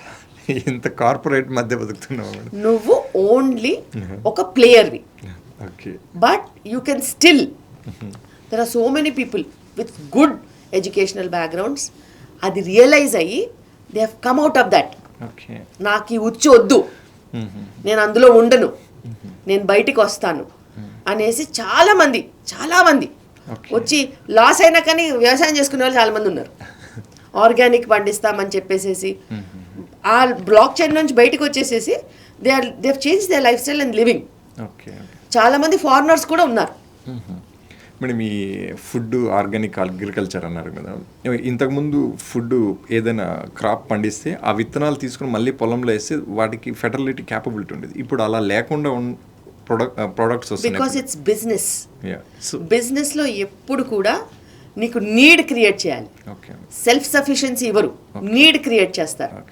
సో నువ్వు పండించిందే నువ్వు మళ్ళీ వేసుకుంటానంటే వాళ్ళకి విత్తనాలు వాళ్ళకి బిజినెస్ పోతుంది కదా. So they modify genetically engineered, label it as high production and sell you. So ఆ ఫుడ్ జనరిక్, అది ఆ సీడ్స్లో జనరిక్ లేకుండా పోవడం ద్వారానే, ఆ ఫుడ్ తినడం ద్వారా మనుషులు కూడా జనరిక్ లేకుండా పోతుంది. There are lot of problems with ఇది రీజనా మేడం ఇది? Yes, quality of food is gone down, nutrition of food is gone down, and production పెంచడానికి జెనెటికలీ మాడిఫై చేస్తే you have to support it with other medications, chemicals, fertilizers, pesticides, ఇవన్నీ వాటన్నిటికి కూడా మనము we have to take the burden. అది మన బాడీలో వెళ్తుంది, మనం తింటున్నాం కాబట్టి మన బాడీలో వెళ్తుంది. సో ఆఖరికి మెటబలైజ్ అయ్యేది ఇక్కడే బాడీలోనే. మేడం ఈ ఫెర్టిలిటీ ఇష్యూస్లో ఎక్కువ వస్తున్న వాళ్ళు ఏ ఎకానమీ క్లాసెస్ వాళ్ళు అనమాట? Middle class madam. ఎందుకు మేడం అప్పర్ క్లాస్ లేకుండా, పూర్ లేకుండా మిడిల్ ఎందుకున్నారు మేడం? ఇప్పుడు అప్పర్ క్లాస్లో ప్రాబ్లమ్స్ ఉంటాయి కానీ నంబర్స్ ఉండవు కదా. లోవర్ క్లాస్లో నంబర్స్ ఉంటాయి, అఫోర్డబిలిటీ ఉండదు. ఓకే. సో మిడిల్ క్లాస్ ఎక్కువగా బలయ్యేది. సో బిట్వీన్ అన్నట్టు. ఎస్, ఎందుకంటే వీళ్ళు ఎక్స్పెండిచర్ చేయడానికి అప్పులైనా చేస్తారు కానీ లైఫ్ స్టైల్ మార్చుకోరు. ఓకే. సో అలా చెప్పుకుంటూ పోతే మనకి ఎక్కువ నంబర్స్ కూడా మిడిల్ క్లాస్ వాళ్ళకే ఉంటాం కాబట్టి ఎక్కువ మిడిల్ క్లాసే ఎక్కువ ఇంపాక్ట్ అవుతుంది. అర్బన్, రూరల్ మేడం, ఈ రెండిట్లో ఎవరు ఎక్కువ ఉన్నారు మేడం? ఒకప్పుడు అర్బన్లో ఇన్ఫర్టిలిటీ రేట్ ఎక్కువ ఉండేది. Okay madam. కానీ ఇప్పుడు కాదు. ఇప్పుడు అర్బన్లో లేదంటున్నారా మేడం? అర్బన్లో ఇన్ఫర్టిలిటీ రేట్ కాదు, రూరల్లో కూడా ఇన్ఫర్టిలిటీ రేట్ వచ్చేసింది. ఓకే.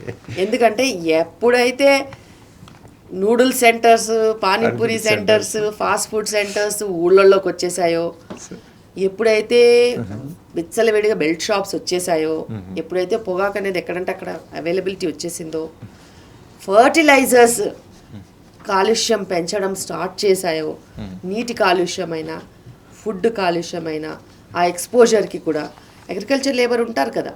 సో అలా విచ్చలవిడిగా ఈ ఐటమ్స్ ఇంక్లూడింగ్ ప్లాస్టిక్ ఎప్పుడైతే రూరల్ సెగ్మెంట్కి కూడా వెళ్ళిపోయిందో, అక్కడ వాటర్ బాడీస్, కూడా కంటామినేట్ అయిపోయాయో ఇండస్ట్రియలైజేషన్తోని Okay, okay. మనకి వాళ్ళల్లో కూడా చాలా హై ఇన్ఫర్టిలిటీ రేట్ చూస్తున్నాం. అయితే ఆ ఇన్ఫర్టిలిటీ రేట్ డాక్యుమెంట్ అవ్వడానికి కొన్ని గ్లిచెస్ ఉన్నాయి. బికాస్ వాళ్ళకి డాక్యుమెంట్ అవ్వాలంటే వాళ్ళు డాక్టర్ దగ్గరికి వెళ్ళాలంటే వాళ్ళ డబ్బులు ఉండాలి. ఇవన్నీ కూడా ప్రాబ్లమ్స్ ఉంటాయి. సైలెంట్గా భరించి మాకు ఏదో ఒక రోజు మంచి రోజు వస్తుందని అనుకునే వాళ్ళు కూడా ఉంటారు. ఓకే. అయితే మిడిల్ క్లాస్లో ఆ ప్రాబ్లమ్స్ ఉండవు. వాళ్ళు డాక్టర్ దగ్గరికి రావడం, హెల్ప్ తీసుకోవడం, ట్రీట్మెంట్స్ తీసుకోవడం చేస్తూ ఉంటారు. మేడం, ఈ పొగాకు, ఈ డ్రింకింగ్, ఈ కల్చర్ అంతా రూరల్ లెవెల్కి వచ్చేసి అక్కడ కూడా ఫర్టిలిటీ ఇష్యూస్ ఉన్నాయి కదా మేడం. ఇప్పుడు గవర్నమెంట్ ఈ పాపులేషన్ పెంచాలని ట్రై చేస్తుంది. ఈ టొబాకోని, ఈ డ్రింకింగ్ కల్చర్ని ప్రజలకి ఇంకొంచెం చేరువ చేస్తుంది, దాన్ని తీసేయలేకపోతుంది. ఆ తీసేయలేకున్నప్పుడు ఎలా వీళ్ళు ఆ ఇష్యూని ఓవర్కమ్ చేయగలుగుతుందని గవర్నమెంట్ ఎంత చెప్పినా కూడా స్ట్రాటజీ వైజ్గా ఇంప్లిమెంట్ చేయకపోతే, ఆర్గానిక్ అగ్రికల్చర్ పెంచకపోతే, ప్లాస్టిక్స్ నియంత్రణ చేయకపోతే, ఎంప్లాయ్మెంట్ పెంచకపోతే, ఈ ఏవైతే వాళ్ళకి సబ్సిడీలు ఇస్తున్నారో వాటి ద్వారా ఖాళీగా ఇళ్లలో కూర్చుంటున్నారు. అండ్ ఫ్రీ పెన్షన్స్ ఇస్తున్నారు. కష్టపడడం మానేశారు. స్థూలకాయ సమస్యలు వస్తున్నాయి. ఫ్రీ రైస్ వస్తుంది, ఓన్లీ రైసే తింటూ ఉంటారు. సో దానివల్ల కూడా వెయిట్ అనేది రూరల్ పాపులేషన్లో కూడా బాగా ఇప్పుడు ప్రాబ్లంకి వచ్చేసింది. పిండి పదార్థాలు ఎక్కువైపోతున్నాయి, పప్పు పదార్థాలు తక్కువైపోతున్నాయి, స్టాగ్నేషన్ రేట్స్, కష్టపడడం తగ్గిపోయింది. సో కూర్చునే పెన్షన్స్ తీసుకుంటున్నారు. సో ఇలా రకరకాల ప్రాబ్లమ్స్. అండ్ విచ్చలవిడిగా వాళ్ళకి ఆల్కహాల్ అనేది అవైలబుల్ ఉంటుంది. స్మోకింగ్ అనేది కూడా ఇంకా అక్కడ నియంత్రణ అనేది ఏమీ లేదు. సో బీడీస్ కూడా చాలా ఎక్కువగా అవైలబుల్ ఉన్నాయి. Men, women, everybody smoke. So ఇవి నియంత్రించినంత వరకు ఒక healthy mother, healthy child concept అనేది ఆలోచించడానికే లేదు. ఈ పాజిటివ్ ఇట్లాంటి మీరంటే ఎన్లైట్ డాక్టర్స్ వీళ్ళంతా ఉంటారు కదా మేడం, మీరందరూ ఒక స్టాండ్ అయ్యి తీసుకొని ఇది ఇంకా ట్రెండ్కి తీసుకెళ్ళాలి కదా మేడం. ఈ పాజిటివ్ లైఫ్ని, ఈ జనరల్ లైఫ్ని లీడ్ చేయండి, చాలా హెల్తీగా ఉంటుంది. ట్రెండ్ అవ్వట్లేదు ఏంటి? లాస్ట్ 10 ఏళ్ళుగా నేను ఆగకుండా only healthy life style, pregnancy nutrition, life style, baby outcomes, healthy mother, healthy baby, mother child bonding, family bonding, husband support, ఇలా ఫర్టిలిటీ రేట్స్ పెంచేలాగా ప్రోగ్రామ్స్ అన్నీ కూడా లాస్ట్ 10 yearsగా ఫ్రీ ప్రోగ్రామ్స్ చేస్తున్నా. మీరు చేసిన ప్రోగ్రామ్స్ ఏంటి madam? Mrs mom program pregnant వాళ్ళకి, కపుల్స్కి. దాని తర్వాత natural conception program, it's possible అనేసి ఒక ప్రోగ్రామ్ ఉంటుంది. అది న్యాచురల్ ప్రెగ్నెన్సీ ప్లానింగ్ ప్రోగ్రాము. ఇవన్నీ కూడా free programs. Like we don't even charge a rupee. Every year madam? Every year. We don't charge anything. We have these programs. Still we don't have acceptance. Saturday, Sunday, weekends పెట్టినా కూడా మా కుక్కకు బాగాలేదని ఒకరు, పొద్దున్నే లేవలేదని ఒకరు, లేట్ నైట్ వర్క్ చేసామని ఒకరు, బట్టలు ఉతుక్కోలేదని ఒకరు, ఇలా రకరకాల కారణాలతోని ఆబ్సెంటిజం ఉంది. ఏదో ఊరికే రిజిస్టర్ అయిపోతారు కానీ అటెండెన్స్ ఉండదు. సో మనం చేసుకునే ప్రిపరేషన్స్ అన్నీ కూడా ఎంత వేస్ట్ అవుతాయో, ఎంత రిసోర్సెస్ వేస్ట్ అయిపోతుందో. ఫ్రీగా ఏం చేసినా కూడా ప్రపంచం యాక్సెప్ట్ చేయదు. ఎందుకంటే వాళ్ళకి తెలుసు ఏది మంచో ఏది చెడో, కానీ వాళ్ళు చూస్ చేసుకోరు. ఎందుకంటే అది కష్టం. ప్రతి ఒక్కరికి తెలుసు వాళ్ళు చేసేది తప్పు. ప్రతి ఒక్కరికి తెలుసు వాళ్ళు చేసేది కరెక్ట్గా చేస్తే వాళ్ళకి మంచి జరుగుతుందని, కానీ చేయరు. ఎందుకు మేడం? ఎందుకంటే నిజం నిష్ఠూరం, నిజం కష్టం, అబద్ధం అందంగా ఉంటుంది. అండ్ వాళ్ళకి అదొక సుఖం. ఎన్నిసార్లు చూస్తాను ఇన్ఫర్టిలిటీ వాళ్ళు మాకు రావట్లేదు అంటే చిన్నవి కూడా చేంజెస్ చేసుకోరు. చిన్న చేంజెస్ కూడా చేంజ్ చేయలేరు. చేసినా ఒక నెల. అందుకే మేము 3 months natural pregnancy planning program కింద రిజిస్టర్ చేసి వాళ్ళని అలవాట్లు మార్చాలని ట్రై చేస్తున్నాం. అలా ఒక 3 నెలలు కనుక అలవాట్లు మారిస్తే వాళ్ళకి ఫ్యూచర్లో కూడా కొంచెం బెటర్ లైఫ్ స్టైల్ ఉండే ఛాన్సెస్ ఉంటాయి. మేడం అప్పుడప్పుడు కొన్ని ఫిలిమ్స్ కొన్ని ఇన్సిడెంట్లు న్యూస్ క్లిప్స్ వస్తుంటాయి కదా మేడం 60 ఇయర్స్లో ఓల్డ్ ఏజ్ హోమ్లో ఒకరు ప్రెగ్నెన్సీ అయ్యారు ఇవంటే మేడం ఈ 35 ఇయర్స్లో ఇష్యూ అయింది ఒక menopause I think 45-50 years hold అవుతుంది కదా 60 ఇయర్స్ ఓల్డ్ ఏజ్ హోమ్లో అక్కడ కూడా రావడం ఏంటి మేడం సైకలాజికల్ సైన్స్ కదా ఇది. Science is all about miracles. మ్యాథ్లో పాసిబిలిటీస్ ఉండవు, 2+2 4 ఓకే కానీ సైన్స్లో అలా కాదు. సైన్స్లో వేరియబిలిటీ ఉంటుంది. ఒక 20 ఇయర్స్ వాళ్ళు ప్రెగ్నెంట్ అవ్వచ్చు, 11 ఇయర్స్ వాళ్ళు ప్రెగ్నెంట్ అవ్వచ్చు, 60 ఇయర్స్ వాళ్ళు కూడా ప్రెగ్నెంట్ అవ్వచ్చు. ఎగ్ ఉన్నంత వరకు, మంచి క్వాలిటీ స్పర్మ్ ఉన్నంత వరకు ప్రెగ్నెన్సీ అనేది పాసిబిలిటీ ఉంటుంది. సో ఎప్పుడన్నా ఒకసారి ఎగ్ రిలీజ్ అవి ఉండొచ్చు. ఓకే సో దాంతో కనుక మంచి స్పర్మ్ ఉన్నట్టయితే ప్రెగ్నెన్సీ రావచ్చు. ఓకే మేడం ఈ స్పెర్మ్ డోనర్స్ ఇలా అన్నట్లు స్పెర్మ్ బ్యాంక్స్ ఇవన్నీ వస్తున్నాయి కదా మేడం ఇవి 25 ఇయర్స్లో హోల్డ్ చేసిన ఒక men or women fertility related 35 years తర్వాత కూడా వాళ్ళు హెల్తీగానే టేక్ ఓవర్ చేయొచ్చా మేడం ఈ స్పెర్మ్ ఎగ్ని ఎక్కడైతే మనకు వాళ్ళు బ్యాంక్ స్టోర్ చేసి ఉంచుంటారు? So sperm banks, egg banks ఇప్పుడు అన్నీ కూడా అండర్ గవర్నమెంట్ ఉన్నాయి. ప్రైవేట్ చాలా తక్కువ. బట్ ఈవెన్ దెన్ దానికి చాలా స్క్రూటినీ ఉంది. వాళ్ళకి కొన్ని రూల్స్ అండ్ రెగ్యులేషన్స్ ఉంటాయి. Government is completely observing every small sperm bank and egg bank. And ఎవరు వస్తారు, ఎవరికి ఎన్ని టెస్ట్లు అయ్యాయి, ఎవరు శాంపిల్స్ ఇచ్చారు, వాళ్ళ ఏజ్ గ్రూప్ ఏంటి, వాళ్ళ ప్రొఫైల్ ఏంటి, వాళ్ళ ఎక్స్టెండెడ్ ప్రొఫైల్ ఏంటి, అన్నీ మళ్ళీ ఆధార్ లింక్డ్, ఏజ్ లింక్డ్, ఇవన్నీ కూడా ఉంటాయి. సో ఇవన్నీ కూడా ఒక రేషనల్ పద్ధతిలో ముందుకు తీసుకెళ్లాలనే ఒక దాంతో గవర్నమెంట్ ఆఫ్ ఇండియా చేస్తుంది. అండ్ అన్ని centres okay law and order కింద రావాలి, లా కింద రావాలి అనేసి అవన్నీ రూల్స్ పెట్టింది. సో ఎవరు ర్యాండమ్గా సిమెన్ శాంపిల్ కలెక్ట్ చేయడానికి లేదు, యూజ్ చేయడానికి లేదు. You have to book your semen sample with a licensed sperm bank which is government approved, and you will also get donor eggs with a licensed egg donation bank under government licensing. So ఇవి చాలా స్ట్రిక్ట్గా చేశారు, చాలా స్ట్రింజెంట్గా చేశారు. And infections disease screening కానీ, genetic problem screening కానీ ఇవన్నీ జరిగి ఉంటాయి. మీకు ఇంకా ఎక్స్టెండెడ్ ప్రొఫైల్ కావాలంటే కూడా ఎక్స్టెండెడ్ ప్రొఫైల్ కూడా ఇస్తారు. ఈ కొత్తగా మ్యారేజ్ చేసుకున్న కపుల్స్ 25 ఇయర్స్లో మ్యారేజ్ చేసుకున్నారు, వాళ్ళ పర్సనల్ లైఫ్ కోసం ఆఫ్టర్ 35 ప్రెగ్నెన్సీ ప్లాన్ చేద్దాం అనుకున్నారు మేడం. బట్ వీళ్ళు ఎగ్స్ స్పెర్మ్ 25 ఇయర్స్లోనే వీళ్ళు బ్యాంక్లో స్టోర్ చేశారు అనుకోండి మేడం. 35 ఇయర్స్లో వీళ్ళు మళ్ళీ ప్రెగ్నెన్సీకి వెళ్తే వీటి ద్వారా it is a healthy process madam. 35 ఇయర్స్కి ఫస్ట్ వాళ్ళకి హెల్తీగా వాళ్ళు ఉండాలి. Okay madam. సో హెల్త్ అనేది అప్పుడున్న పరిస్థితి. Okay madam. సో అప్పుడున్న పరిస్థితిలో 35 ఇయర్స్కి వాళ్ళు హెల్తీగా ఉండాలి. అప్పుడు వాళ్ళు ప్రెగ్నెన్సీ హెల్తీగా క్యారీ చేయగలుగుతారు. ఏదైతే ఎంబ్రియో తయారు చేసుకుని పెట్టుకున్నారో అది definitely young embryo. Okay. 25 years age ఎంబ్రియోనే వాళ్ళు ఫ్రీజ్ చేసుకున్నారు. సో ఆ ఎంబ్రియో క్వాలిటీ బాగుంటుంది. కానీ ఆ ఎంబ్రియో అతుక్కోవాలంటే యూట్రస్ క్వాలిటీ, లైనింగ్ క్వాలిటీ, ఆమె బ్లడ్ ప్రెషర్ ఉందా, షుగర్ ఉందా, వెయిట్ కరెక్ట్గా ఉందా, ఇవి ప్రాపర్గా ఉండాలి. ఆ ఏజ్ హెల్త్ కండిషన్ కూడా ఇంపాక్ట్ చేస్తుంది. ఎగ్జాక్ట్లీ. అది చాలా మందికి తెలుసుకోవాల్సిన అవసరం ఉంది. మీరు ఎంత యంగ్గా ఉన్నప్పుడు ఎగ్ ఫ్రీజ్ చేసుకున్నా ఆ ఎగ్కు ఉంటుంది, ఆ స్పర్మ్కి ఉంటుంది, ఆ ఎంబ్రియోకి ఉంటుంది క్వాలిటీ. మీరు ప్రెగ్నెంట్ అవ్వాలన్నప్పుడు మీకు ఉండాలి క్వాలిటీ. సో మీ క్వాలిటీస్లో మీ బాడీ మాస్ ఇండెక్స్ ఎలా ఉంది, స్థూలకాయ సమస్యలు ఉన్నాయా, సన్నగా ఉన్నారా, కరెక్ట్గా ఉన్నారా, మీ హిమోగ్లోబిన్ ఎక్కువ ఎలా ఉంది, మీ థైరాయిడ్ ఎలా ఉంది, మీ యూట్రస్ కండిషన్ ఎట్లా ఉంది, మీ లైనింగ్ ఆఫ్ ద యూట్రస్ ఎలా ఉంది, మీ పీరియడ్స్ రెగ్యులర్గా వస్తున్నాయా లేదా, బీపీలు షుగర్లు గట్రా ఏమన్నా ఉన్నాయా, మీరు ఇంకేదైనా మెడిసిన్స్ మీద ఉన్నారా, ఇవి ఎఫెక్ట్ చేస్తాయి మీకు ప్రెగ్నెన్సీ అతుక్కోవడానికి.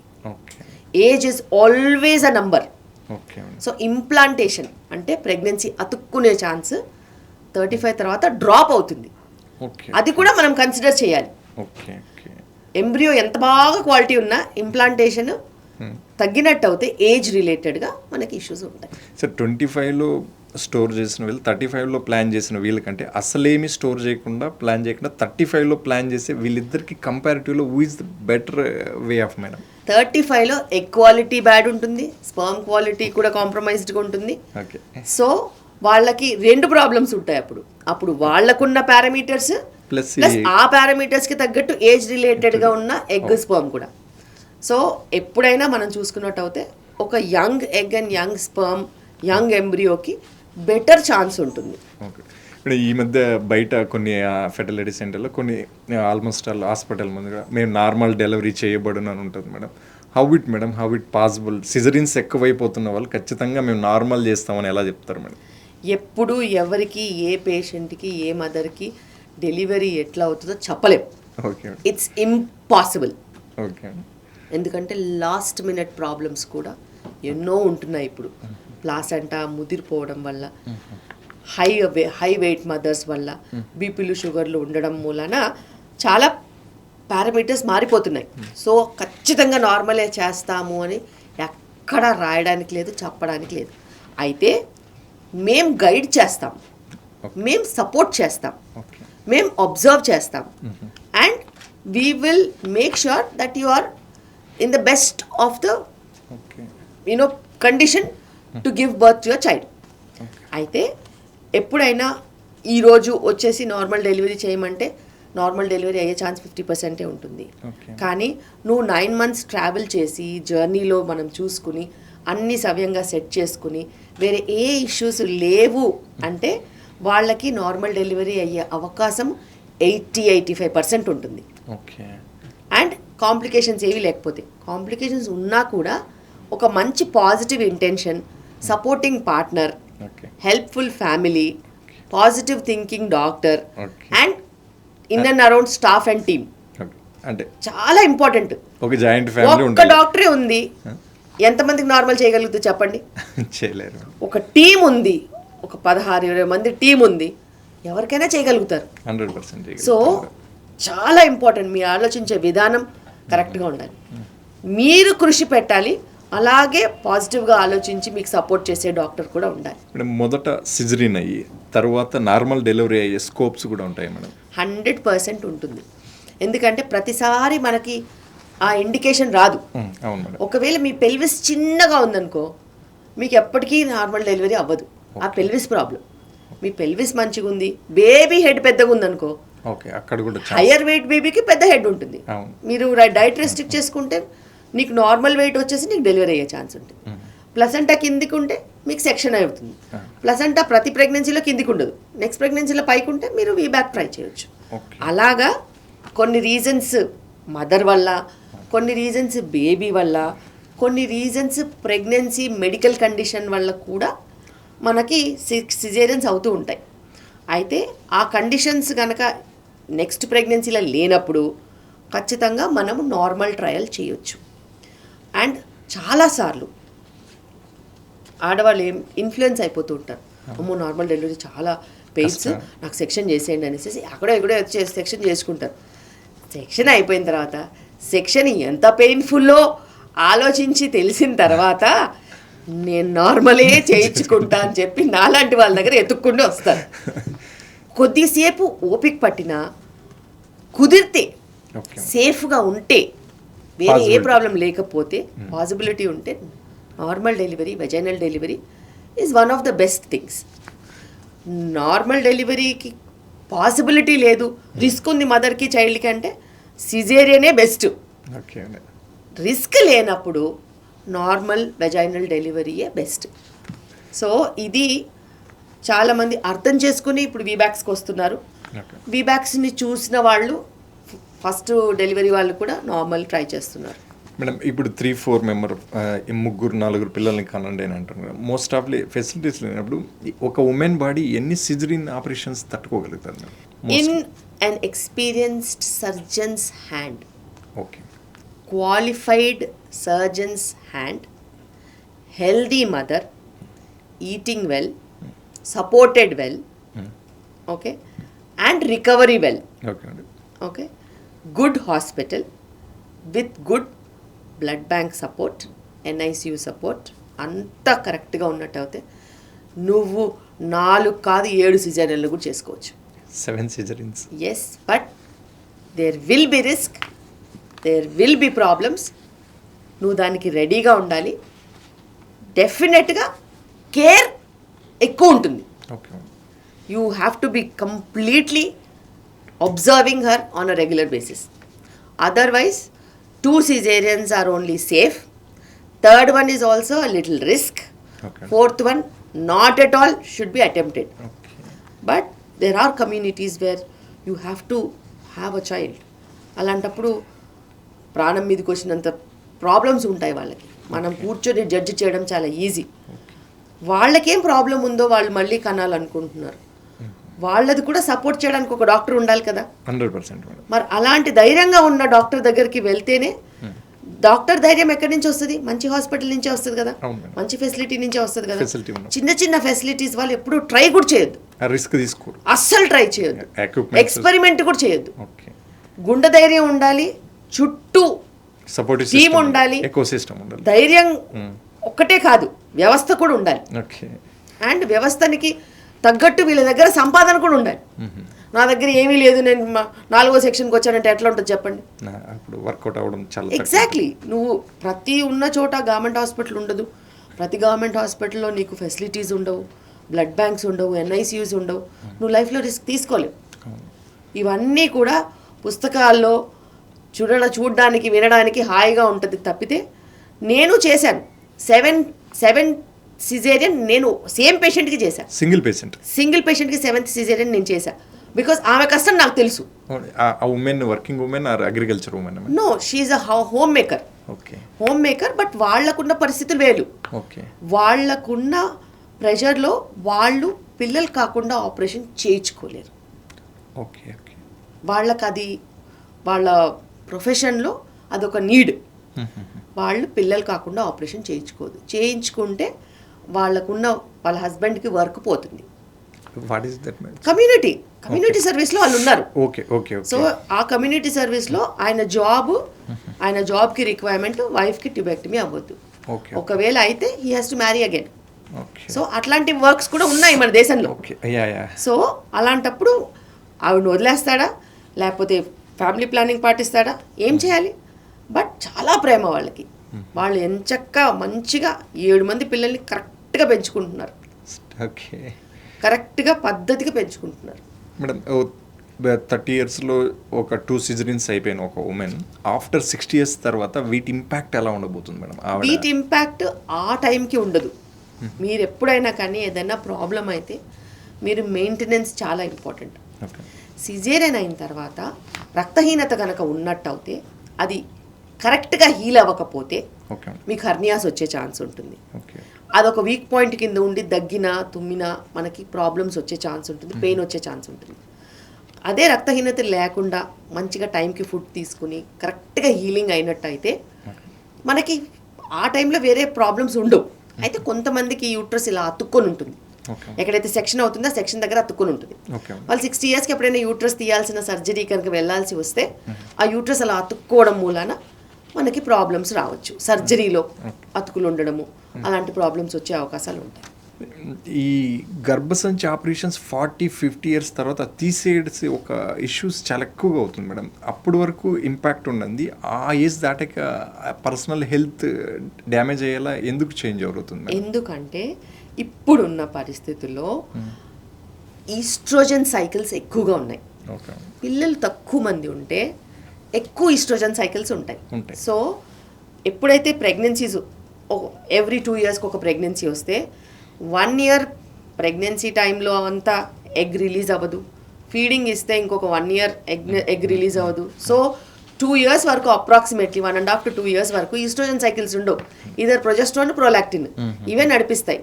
కానీ ఇప్పుడు చిల్డ్రన్ తక్కువ అయ్యేసరికి, లేట్ మ్యారేజెస్ అయ్యేసరికి ఎక్కువ ఈస్ట్రోజన్ ప్రొజెస్ట్రాన్ సైకిల్సే ఉన్నాయి. దాంతో లైఫ్ స్టైల్ వల్ల కూడా ఫైబ్రాయిడ్స్, ఎడినోమయోసిస్ అనే ప్రాబ్లము, ఎండోమెట్రియోసిస్ అనే ప్రాబ్లము, వీటన్నిటితో పాటు ఇప్పుడు హర్పిస్ అంటున్నాం, human papilloma virus, HPV virus అని ఉంటుంది. హెచ్పివి వైరస్ ప్రివలెన్స్ వల్ల కూడా సర్వైకల్ క్యాన్సర్స్. సో ఇలాగా ఒక్కొక్క బేస్డ్గా ఏవైనా ప్రాబ్లమ్స్ కూడా అక్కడికి వచ్చేసరికి పెరుగుతున్నాయి. అవి 20s స్టార్ట్ అయినా అవి పెరిగి పెద్దగా అవడానికి early 40s, late 30s, early 40s అవుతున్నాయి. లేట్ లీడ్ తీసుకోవడం 40 ఇయర్స్. సో ఏ ప్రాబ్లం ఉన్నా దానికి ట్రీట్మెంట్స్ అవైలబుల్ ఉన్నాయి. కానీ మళ్ళీ రికరెన్స్ వస్తుందేమో అని ఒక యాటిట్యూడ్తో వాళ్ళు ఏజ్ పరంగా మనం ట్రీట్మెంట్ షెడ్యూల్ చేస్తాం. 30లో ఉన్న వాళ్ళకి వేరే ట్రీట్మెంట్ ఉంటుంది, 35లో వేరే ట్రీట్మెంట్ ఉంటుంది, 40లో వేరే ట్రీట్మెంట్ ఉంటుంది, 45+ ఉన్న వాళ్ళకి వేరే ట్రీట్మెంట్ ఉంటుంది, అలాగే 60 years వాళ్ళకి వేరే ట్రీట్మెంట్స్ ఉంటాయి. అండ్ పేషెంట్ మైండ్ సెట్ కూడా ఉంటుంది. పేషెంట్ మైండ్ సెట్ ఏంటి, మనము ప్రాబ్లం తీసేసాము, మళ్ళీ వస్తుందా, నాకు మళ్ళీ సర్జరీ అవుతుందా, సో ఆ మైండ్ సెట్లో ఉంటారు వాళ్ళు. అంత తొందరగా కన్సర్వేటివ్ ట్రీట్మెంట్స్ యాక్సెప్ట్ చేయరు. కొంతమంది ఉంటారు చాలా పెద్ద ప్రాబ్లం ఉంటుంది, దాన్ని కన్సర్వేటివ్గా చేయమని అడుగుతూ ఉంటారు. అమ్మ మీకు కన్సర్వేటివ్ కుదరదమ్మా, మీ ప్రాబ్లం చాలా పెద్దదంటే అలా షాపింగ్ చేస్తూనే ఉంటారు. ఎక్కడో దగ్గర బలి అవుతారు తప్పితే వాళ్ళు కరెక్ట్ ట్రీట్మెంట్ తీసుకోరు. సో ఒక డాక్టర్ని నమ్మి కరెక్ట్ ట్రీట్మెంట్ తీసుకోవడం చాలా ఇంపార్టెంట్. అండ్ మీ ఎకనామిక్ స్టేటస్కి మీ ఫాలోఅప్ లెవెల్స్ ఉంటాయి ఉండవు. ఇప్పుడు ఒక చిన్న పల్లెటూరు నుంచి ఒక పేషెంట్ వచ్చింది, ఆ పేషెంట్కి నేను 6 నెలలకోసారి వచ్చి చెకప్ చేయించుకోవాలన్నా అంటే ఆమె రిసోర్సెస్ ఆలోచించండి. Will it be possible? Not possible. Miss అయిపోతారు వాళ్ళు, వాళ్ళకి ఇన్కంప్లీట్ ట్రీట్మెంట్ అవుతుంది, ఏదో పెద్ద ప్రాబ్లంలో ల్యాండ్ అవుతారు. సో వాళ్ళకి ఫార్ములేట్ చేసే ట్రీట్మెంట్స్ వేరే ఉంటాయి. అర్బన్ పాపులేషన్కి యాక్సెస్ టు కేర్ ఉన్న వాళ్ళకి మనం చెప్పొచ్చు, మళ్ళీ మీరు ఫాలోఅప్కి వస్తారా, వస్తే పలానా మినిమల్ ట్రీట్మెంట్ చేద్దామంటే వాళ్ళు ఒప్పుకుంటారు. సో అలా కూడా మనం చేయాల్సిన పరిస్థితి ఉంది. మేడం ఈ క్యారింగ్ అనేది ఈ మధ్యకాలంలో అక్కడక్కడ 1-2 చోట్ల ఉంటాం. ఉమెన్ కాదు, మెన్ కూడా నా భార్య తరపున నేను క్యారింగ్ చేస్తానంటే మేల్ కూడా లీడ్ తీసుకొని చేస్తున్నాడు కదా మేడం. అక్కడ వాళ్ళకు పుట్టిన బేబీకి వీళ్ళకి పుట్టిన బేబీకి హెల్త్ వైజ్ ఏమైనా చేంజ్ ఓవర్స్ ఉంటాయా మేడం? హెల్త్ వైజ్ ఏం చేంజ్ ఉండవు. అండ్ నంబర్స్ తక్కువ ఉన్నాయి కాబట్టి మనం వాటి గురించి చెప్పలేము. ఏదైనా ఒకటి కరెక్ట్, ఒకటి రాంగ్, లేకపోతే ఇది ఈక్వల్ అని చెప్పడానికి అంత నంబర్స్ ఉండాలి కదా. నంబర్స్ లేవు కాబట్టి రేర్గా అలా ఉంటున్నాయి కాబట్టి మనకి పెద్దగా తేడా ఉండదు. అయితే మెటర్నల్ ఇన్స్టింక్ట్ అన్నా పెటర్నల్ ఇన్స్టింక్ట్ అయినా అది ప్రేమతో కూడుకున్నది కాబట్టి ఒక జీవం పోసుకున్న ప్రాణి ప్రేమ కోసమే చూస్తుంది కాబట్టి పెద్దగా తేడా ఉండదు. అయితే బ్రెస్ట్ ఫీడింగ్ ఇవ్వలేరు, అలాంటి చిన్న చిన్న ఇష్యూస్ ఉంటాయి తప్పితే ఇన్స్టింక్ట్ సేమ్ ఉంటుంది. So women body men body both ఈక్వల్గానే ఉంటుంది మేడం ఒక క్యారింగ్కి. అది కృత్రిమంగా తయారు చేయాలి కదా మెన్లో అయితే, అందులో రిస్క్ ఎక్కువ ఉంటుంది. బట్ ఆ ఇన్స్టింక్ట్ కోసం కొంతమంది ట్రై చేస్తూ ఉంటారు, వాళ్ళు సక్సెస్ అయినవి కూడా స్టోరీస్ ఉన్నాయి, బట్ వెరీ రేర్. ఒక ఎక్స్పెరిమెంటల్ ప్రొసీజర్ని మనం క్యాజువల్గా చూపించలేం, ఇట్స్ డిఫికల్ట్. కంపారిజన్ కూడా అసలు చేయలేం. మాతృత్వం అనేది కంప్లీట్లీ డిఫరెంట్ నెక్స్ట్ లెవెల్. అది మెన్ వల్ల అయ్యే క్వశ్చన్ కాదు. But when women is absent, man is the one who is everything for the child, then he will never be less than a mother. Madam ఈ surrogacy సక్సెస్ఫుల్గానే run అవుతుందా madam in India? Surrogacy is successfully running in India under the guidance of there is a law, surrogacy act ఉంది. దానికి accordingly rules, recommendations, principles, there are people, panel approvals ఉండాలి, legalities ఉన్నాయి. It's completely run under a tight compartment. ఈ surrogacy cases మీ దగ్గరకు వస్తుంటాయి madam? Surrogacy cases కూడా మేము చేస్తాం కదా. సరోగసీ కేసెస్ ఇప్పుడు ఫర్ ఎగ్జాంపుల్ ఒక కపుల్ ఉన్నారు, వాళ్ళు లీగల్గా వెళ్ళి సరోగేట్ని తెచ్చుకుని వాళ్ళ ఫ్యామిలీలోనే ఉండాలి, రిలేటివ్ ఉండాలి. సరోగసీ తెచ్చుకుని సరోగసీ ఐవీఎఫ్ సెంటర్కి వెళ్ళి సరోగేట్ ట్రీట్మెంట్తో వాళ్ళు ప్రెగ్నెంట్ అయిన తర్వాత వాళ్ళు మా దగ్గరికే చెకప్స్కి తీసుకొస్తారు. బికాస్ వాళ్ళు they can't take chance with that pregnant women in a smaller setup. వాళ్ళకి ఖచ్చితంగా ఒక మంచి setup with every possible care అవసరం. ఎందుకంటే దీనికి చాలా ఖర్చు అవుతుంది, సరోగసీకి కూడా చాలా ఖర్చు అవుతుంది. అప్రాక్సిమేట్లీ ఎంత అవ్వచ్చు madam it's point of view? ఒక ఎంబ్రియో తయారవ్వాలంటేనే నీకు ఆల్మోస్ట్ 3 to 5 lakhs ఖర్చు అవుతుంది. సో సరోగేట్కి మళ్ళీ యాంటీనేటల్ కేర్ అంతా ఉంటుంది, దానికి లీగాలిటీ వర్క్కి కాస్టింగ్ ఉంటుంది, ఇవన్నీ కూడా ఉంటాయి. It's expensive but it is not impossible. Madam ఆ సరోగసి అవుట్ సైడ్ నుంచి ఒక ఉమెన్ వచ్చి క్యారీ చేస్తుంటారు కదా మేడం. ఇఫ్ ఇన్ కేస్ వాళ్ళ 9 months డ్యూరింగ్ పీరియడ్ ఉంటుంది మేడం, మధ్యలో వాళ్ళకి ఎక్కడ నాకు ఇష్టం లేదు నాకు క్యారీ చేయడం వాట్ ఎవర్ హెల్త్ ఇష్యూస్ వచ్చి వాళ్ళకి కానీ, ఇప్పుడు ఆ ఉమెన్కి ఈ బిడ్డ ఇద్దరిలో ఒకరికే ఛాన్స్ ఉందన్నప్పుడు women is our priority, okay not the child. Okay, always priority for 100% it is the women who is of priority. Because నేను సెరగేట్స్ని కొన్ని సంవత్సరాలు I took care. Okay under my care there were not less than 20 surrogates at any given point in time. కొన్ని సంవత్సరాలు నేను చూసుకున్నాను. ఎప్పుడైనా ఎక్కడైనా defined clear any time that comes ఉమెనా బేబీయా అని అంటే మేము ఉమెనే సపోర్ట్ చేస్తాం. ఇటువైపు మేము ఇన్వెస్ట్మెంట్ చేసాం VLR even they will not say that. Okay వాళ్ళు నిజంగా మానవతా దృక్పథం ఉంటే వాళ్ళకి బిడ్డ ఒప్పుకోవచ్చు, కానీ వాళ్ళైనా తల్లి ప్రాణానికి ఓటేస్తారు. Because I have seen parents who have had surrogates ఒక్క నిమిషం కూడా ఆలోచించరు, తనే ఇంపార్టెంట్ అని చెప్తారు. Because we will try again అని చెప్తారు, విల్ ట్రై అనదర్ సైకిల్ అని చెప్తారు. But there is nobody who will say that we want the child at the cost of surrogate. అది ఎథికల్ కాదు, డాక్టర్స్గా మేము కూడా ఒప్పుకోము, సెరగేట్ కూడా ఒప్పుకోరు, లీగల్ రైట్స్ ఒప్పుకోదు. సెరగేట్ ఈజ్ ఓన్లీ ఇంపార్టెంట్. అండ్ ఇప్పుడు మనం ఉన్న పరిస్థితుల్లో మంచి నియోనేటల్ సెంటర్స్ ఉన్నాయి. 26, 27, 28 వీకర్స్కి మంచి లైఫ్ ఉంది. ఓకే సో అంతకన్నా ముందు కాంప్లికేషన్స్ అయ్యే ఛాన్సెస్ తక్కువ. బికాజ్ మనం మంచిగా స్క్రీనింగ్ చేస్తాము, అన్ని క్లోజ్ మానిటరింగ్ ఉంటుంది. సో వాళ్ళకి సడన్గా అన్అంటిసిపేటెడ్ ప్రాబ్లమ్స్ చాలా రేర్. మేడం ఈ సరోగసి ఉమెన్ ఉంటారు కదా మేడం, ఈ సరోగసి ఉమెన్కి వీళ్ళకి పుట్టిన ఈ బాబుకి మధ్య ఎమోషన్ బాండింగ్ పెరిగి తిరిగి మళ్ళీ నాకే కావాలి ఈ బిడ్డ వాట్ ఎవర్ ఇలా అడిగే ఆప్షన్ ఉంటుంది కదా మేడం? ఆప్షన్ ఉంటుంది, కానీ biologically surrogate is not the mother. Okay because the embryo itself is somebody else's. And ఇవన్నీ కూడా చాలా ఎథికల్ కోణం. ఇట్స్ అన్ ఇమోషనల్ జర్నీ కాబట్టి the child also will know that some day that he was born out of a surrogate. All these things happened, తరతరాలుగా జరిగినవే, ఇవన్నీ మనం చూసినవే. So కన్న తల్లి వేరు, పెంచిన తల్లి వేరు, ఇవన్నీ మనం చూసాము. ఆ ఈక్వేషనే ఉంటుంది తప్పితే కొత్తగా ఏముండదు. సో ఆఫ్టర్ ఒక పీరియడ్కి గ్రోత్ అయ్యాక నువ్వు మా బిడ్డ సంథింగ్ వాట్ ఎవర్ ఈ క్లాసెస్ వచ్చినప్పుడు లా ఎలా డీల్ చేస్తుంది మేడం? లా ఆల్రెడీ డిఫైన్ చేసింది. లాలో very clear legalities and legal work ఉంటుంది, అది అందరికీ తెలుసు. So that is clearly written before even you sign off for being a surrogate you are told all these things.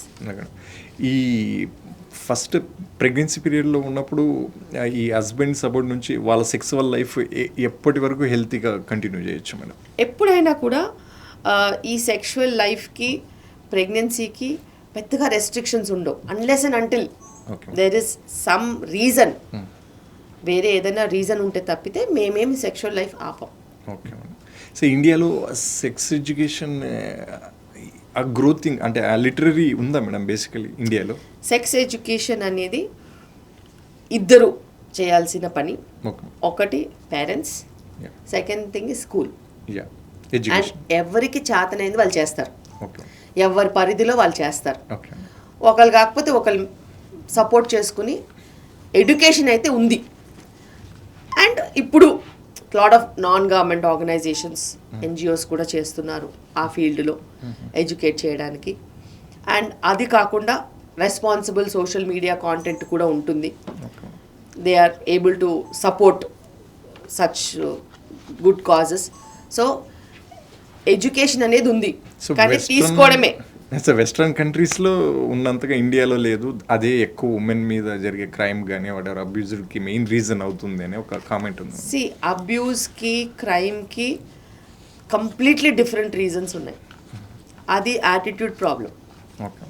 Bus మనం educate చేస్తే crime తగ్గుతుందని చెప్పలేం. హైలీ ఎడ్యుకేటెడ్ వాడు కూడా క్రైమ్ చేయొచ్చు, వాళ్ళు చేసే విధంగా వేరే వేరే విధంగా చేసుకుంటారు. So it's all your personal choices అంతే. సో ఈ ప్రెగ్నెన్సీ పీరియడ్లో ఇప్పుడు 2 categories madam, veg category, non veg category ఉంటుంది కదా మేడం. ప్రెగ్నెన్సీ ఉమెన్కి ఏ విధమైన food is two healthy for baby? Home made food, okay madam. Local, okay seasonal, okay traditional foods. Okay ఇది అని కాకుండా వాళ్ళు ఏది పుట్టినప్పటి నుంచి తింటూ పెరిగారో అది, ఎవరి చేత వండుకుని తిన్నారో వాళ్ళు, వీళ్ళు వండుకుని తింటే వీళ్ళు, home cooked food, organic food, okay plastics, pesticides, aluminium, metal, Okay. దాన్ని ఏమంటారు టెఫ్లాన్ కోటెడ్ కాకుండా genuine normal steel or pottery or you know మనకి యూటెన్సిల్స్, కోటింగ్ లేని యూటెన్సిల్స్ యూస్ చేసి కాస్ట్ అయ్యాను ఇలాంటి వాటిలలో చేసుకుని తింటే బెటర్. ప్యూర్ వెజ్ తిన్న ఒక pregnant women, pure non veg తిన్న ఒక ప్రెగ్నెంట్ ఉమెన్ బిట్వీన్లో పోల్చినప్పుడు ఎలా? హెల్దీగా తింటే ఈక్వల్గా ఉంటారు. సో పర్టికులర్ ఇది తింటేనే హెల్తీ, ఇది తింటేనే? అయితే నేను ఒకటి చెప్తాను, చెప్పండి. Born vegetarian, you are vegetarian, Okay. You are good. Okay You are born non-vegetarian and you become a vegetarian, you may still have problems okay because your body is not what you have been. So నువ్వు తినే అలవాటు మార్చుకుంటే నువ్వు నీ బాడీకి shock ఇచ్చినట్టు. Okay so అది కూడా ఒక కాన్సెప్ట్ ఉంది. సో నీ ఫుడ్ సైకిల్ ఎలా ఉంటుందో అలాగే కంటిన్యూ చేయడం, అంటే అది వెజ్ అయితే always good for your health. Veg అయితే వెజ్, నాన్ వెజ్ అయితే నాన్ వెజ్. మేడం, ఈ స్క్రీనింగ్ చేసేటప్పుడు వీళ్ళ దీంట్లో మాకు బాబు నా అమ్మాయి అని చెప్పండి అని ఉంటుంది. కొన్ని కంట్రీస్లో అది లీగల్గా ఉంది, ఇండియాలో అది ఇల్లీగల్ కన్వర్ట్ అయిపోయింది. ఎందుకు అలా కన్వర్ట్ అయిందంటారు మేడం? PCPNDT యాక్ట్ అని ఉంది ఓకే. మన దగ్గర. Female foeticide, Okay. గర్భస్థ శిశువు లింగ నిర్ధారణ చేసి అమ్మాయిలైతే అబార్షన్లు చేయించుకుని దానివల్ల రేషియో మారిపోయి ఓకే. కొన్ని డిస్ట్రిక్ట్లోనే రేషియోస్ మారిపోయి సెక్స్ సో రేషియోస్ చాలా సమాజానికి అది మంచిది కాదు. కాబట్టి ఒక యాక్ట్ తయారు చేసి ఆ యాక్ట్తో వీళ్ళు ముందుకెళ్ళారు. నా ఈ యాక్ట్తో మనం ముందుకెళ్ళినప్పుడు ఖచ్చితంగా అది ఇంప్లిమెంటేషన్ 100% జరగాలి. ఓకే. జాప్యం అనేది ఎక్కడా ఉండొద్దు. మనకి PCPNDT యాక్ట్ ప్రకారము లింగ నిర్ధారణ అనేది నిషేధం. ప్రతి స్కాన్ సెంటర్ ఓకే. గవర్నమెంట్ పరిధిలో ఉంటుంది, పర్యవేక్షణలో ఉంటుంది. ప్రతి స్కాన్ ప్రెగ్నెంట్ది scan linked to Aadhaar or link to ID card okay. And link to address. అక్కడ వెరిఫికేషన్స్ వెళ్తాయి. బేబీ డెలివరీ అయిందా లేదా కూడా చెకింగ్ ఉంటుంది.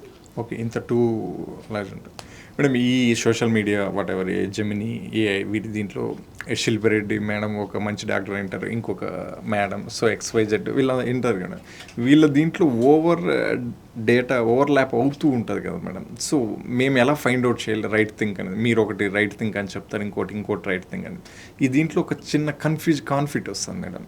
ఎప్పుడైనా కానీ మీరు ఒకటి తీసుకోవాలనుకుంటే మీరు వెళ్ళి చెక్ చేసి తీసుకుంటారు కదా, అలాగే మీరు వచ్చి కలిసి మీ ప్రాబ్లమ్ని చెప్పుకుని దాని తర్వాత దాని ప్రకారం వెళ్ళాలి. అండ్ డాక్టర్స్ అనేవాళ్ళు కబుర్లు చెప్పడానికి కాదు. Okay. See, we are sitting to analyze your problems, give you solutions. When we can analyze your problems and give you solutions, for some people it might take 2 minutes, some people it might take 10 minutes, some people might have to get some tests done. That's our job. We are not there to pamper you, entertain you. అలా చూడొద్దు డాక్టర్స్ని. Okay. Okay. ఇది ఒక చాలా ఇప్పుడు fashion అయిపోయింది. And వాళ్ళు వేరే ఎక్స్పెక్టేషన్స్తో వస్తారు. కానీ నేను ఒక డాక్టర్, నేను మీకు ట్రీట్మెంట్ ఇవ్వగలుగుతాను, అడ్వైస్ ఇవ్వగలుగుతాను, సొల్యూషన్స్ చెప్పగలుగుతాను, పాత్ ఇవ్వగలుగుతాను, ట్రైన్ చేయగలుగుతాను, డెలివర్ చేయగలుగుతాను. Okay. I'm the best surgeon. I'm very good at normal deliveries. I'm very good at giving your children the right future, okay. giving you the best experience. But I am not here to sit and talk to you with irrelevant things. Okay. Protocol అంటే protocol, ఇది చేయాలి, ఇలా ఉండాలి, ఈ exercise వీళ్ళు చెప్తారు, ఈ diet ఇక్కడ చెప్తాము, ఈ బుక్లో ఇంత వివరంగా ఉంటుంది, స్కానింగ్ ఇక్కడ ఉంటుంది, బ్లడ్ టెస్ట్లు నేను చూస్తాను, ఎగ్జామినేషన్ నేను చేస్తాను, ఓకే. మిగతా టీం అంతా సపోర్ట్కి ఉంది. ఇది నిజం. ఇంతకు మించి జడ్జ్ చేయడం అనేది ఒక డాక్టర్ని రాంగ్. ఓకే. అండ్ నీకేం కావాలి అనేది నీకు క్లారిటీ ఉంటే ఎవరి దగ్గరికి వెళ్తే ఏం క్లారిటీ వస్తుందో తెలుసు. You have to go.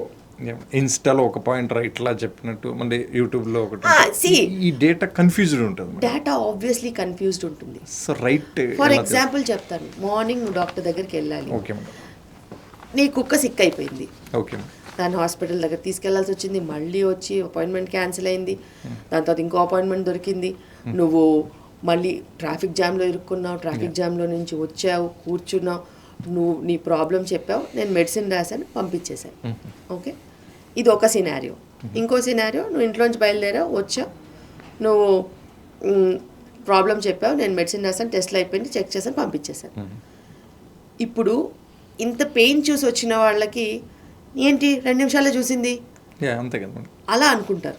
ఎందుకంటే నీకు క్యాన్సిల్ అయింది, నీకు చిరాకు అయింది, మార్నింగ్ ఏదో ప్రాబ్లం వచ్చింది, నువ్వు ట్రాఫిక్లో ఉండాల్సి వచ్చింది, ఇదంతా మా మీద చూపిస్తారు. కొంతమంది డైరెక్ట్గా వస్తారు కదా పొద్దున్నే, 2 నిమిషాల్లో చూసేసి రాసేస్తే థ్యాంక్ యూ డాక్టర్ అని చెప్పి వెళ్ళిపోతారు. ఇది ఎవరి problem?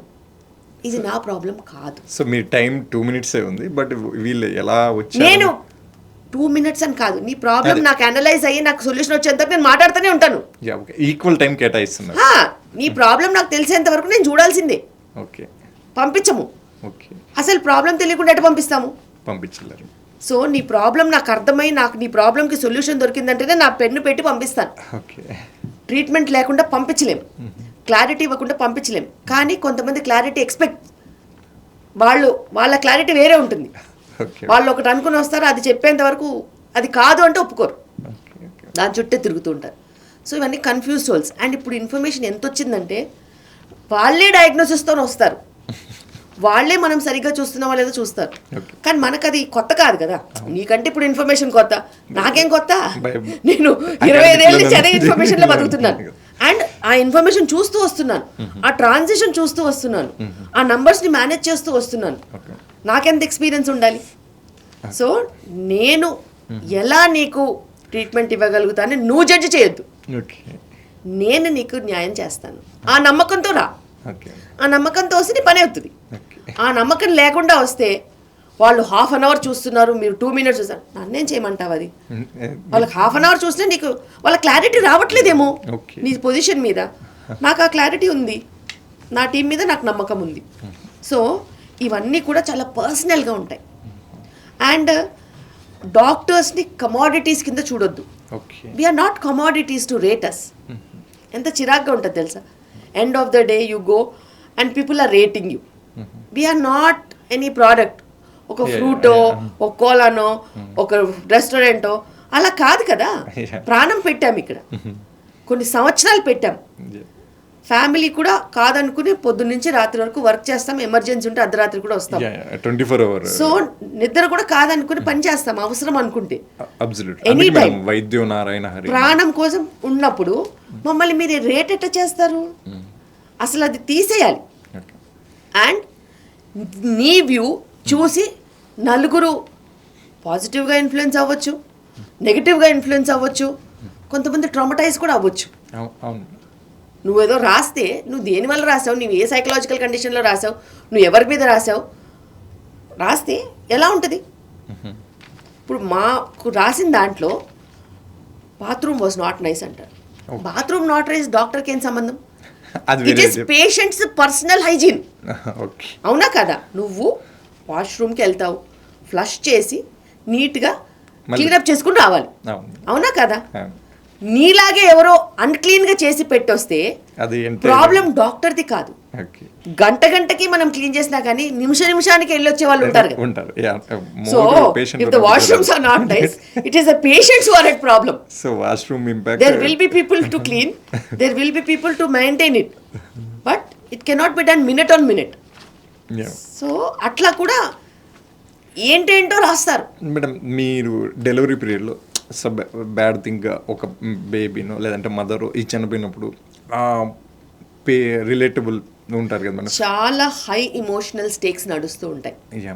Because nobody anticipates child loss, nobody anticipates maternal loss. ఏదో కాంప్లికేషన్, ఏదో సీరియస్ కండిషన్, ఏదో అనుకోని ప్రాబ్లం జరిగితే తప్పితే లాస్ రాదు. అండ్ ఇప్పుడు ఈ మధ్య కాలంలో అవి పెరిగాయి. Because blood supply to the baby is reducing day by day.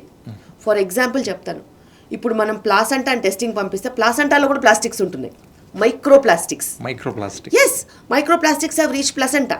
So microplastics placenta reach అయినప్పుడు అలాంటి ఎన్ని ప్రోడక్ట్స్ ప్లసెంటాలో ఉండొచ్చు, దాని బ్లడ్ సప్లై బేబీకి వెళ్తుందా, వెళ్ళట్లేదా, లేబర్లో స్టక్అప్ అయిపోతుందా, సిజేరియన్లో బేబీ పెద్దగా ఉంటే తీయగలుగుతున్నామా, తీయలేకపోతున్నామా, 120, 130 కేజీస్లో మేము ఎట్లా డెలివరీలు చేస్తాము, ఎవరన్నా ఆలోచిస్తున్నారా? సో కాంప్లికేషన్స్ ఎందుకు ఉండవు? నీ బేబీ బిగ్ అవుతుంది, నువ్వు డైట్ కంట్రోల్ చేయమంటే చేయరు, మామిడి పళ్ళ సీజన్లో తెగ తినేస్తారు. This is always a year next coming కదా. సో డైట్ కంట్రోల్ లేదు, లైఫ్ స్టైల్ కంట్రోల్ లేదు, స్లీప్ కంట్రోల్ లేదు, ఏమీ లేదు, nothing is there. Expect good outcomes. అన్హెల్తీగా ఉండి ఒక హెల్తీ ప్రోడక్ట్ని ఎక్స్పెక్ట్ చేస్తున్నాం. ఎస్, ఎక్స్పెక్ట్ చేస్తాం, అది మేము డెలివర్ కూడా చేస్తాం, కానీ 1 in 1000 scenarios it is not possible. The baby is stuck in a loop where it is not able to come back.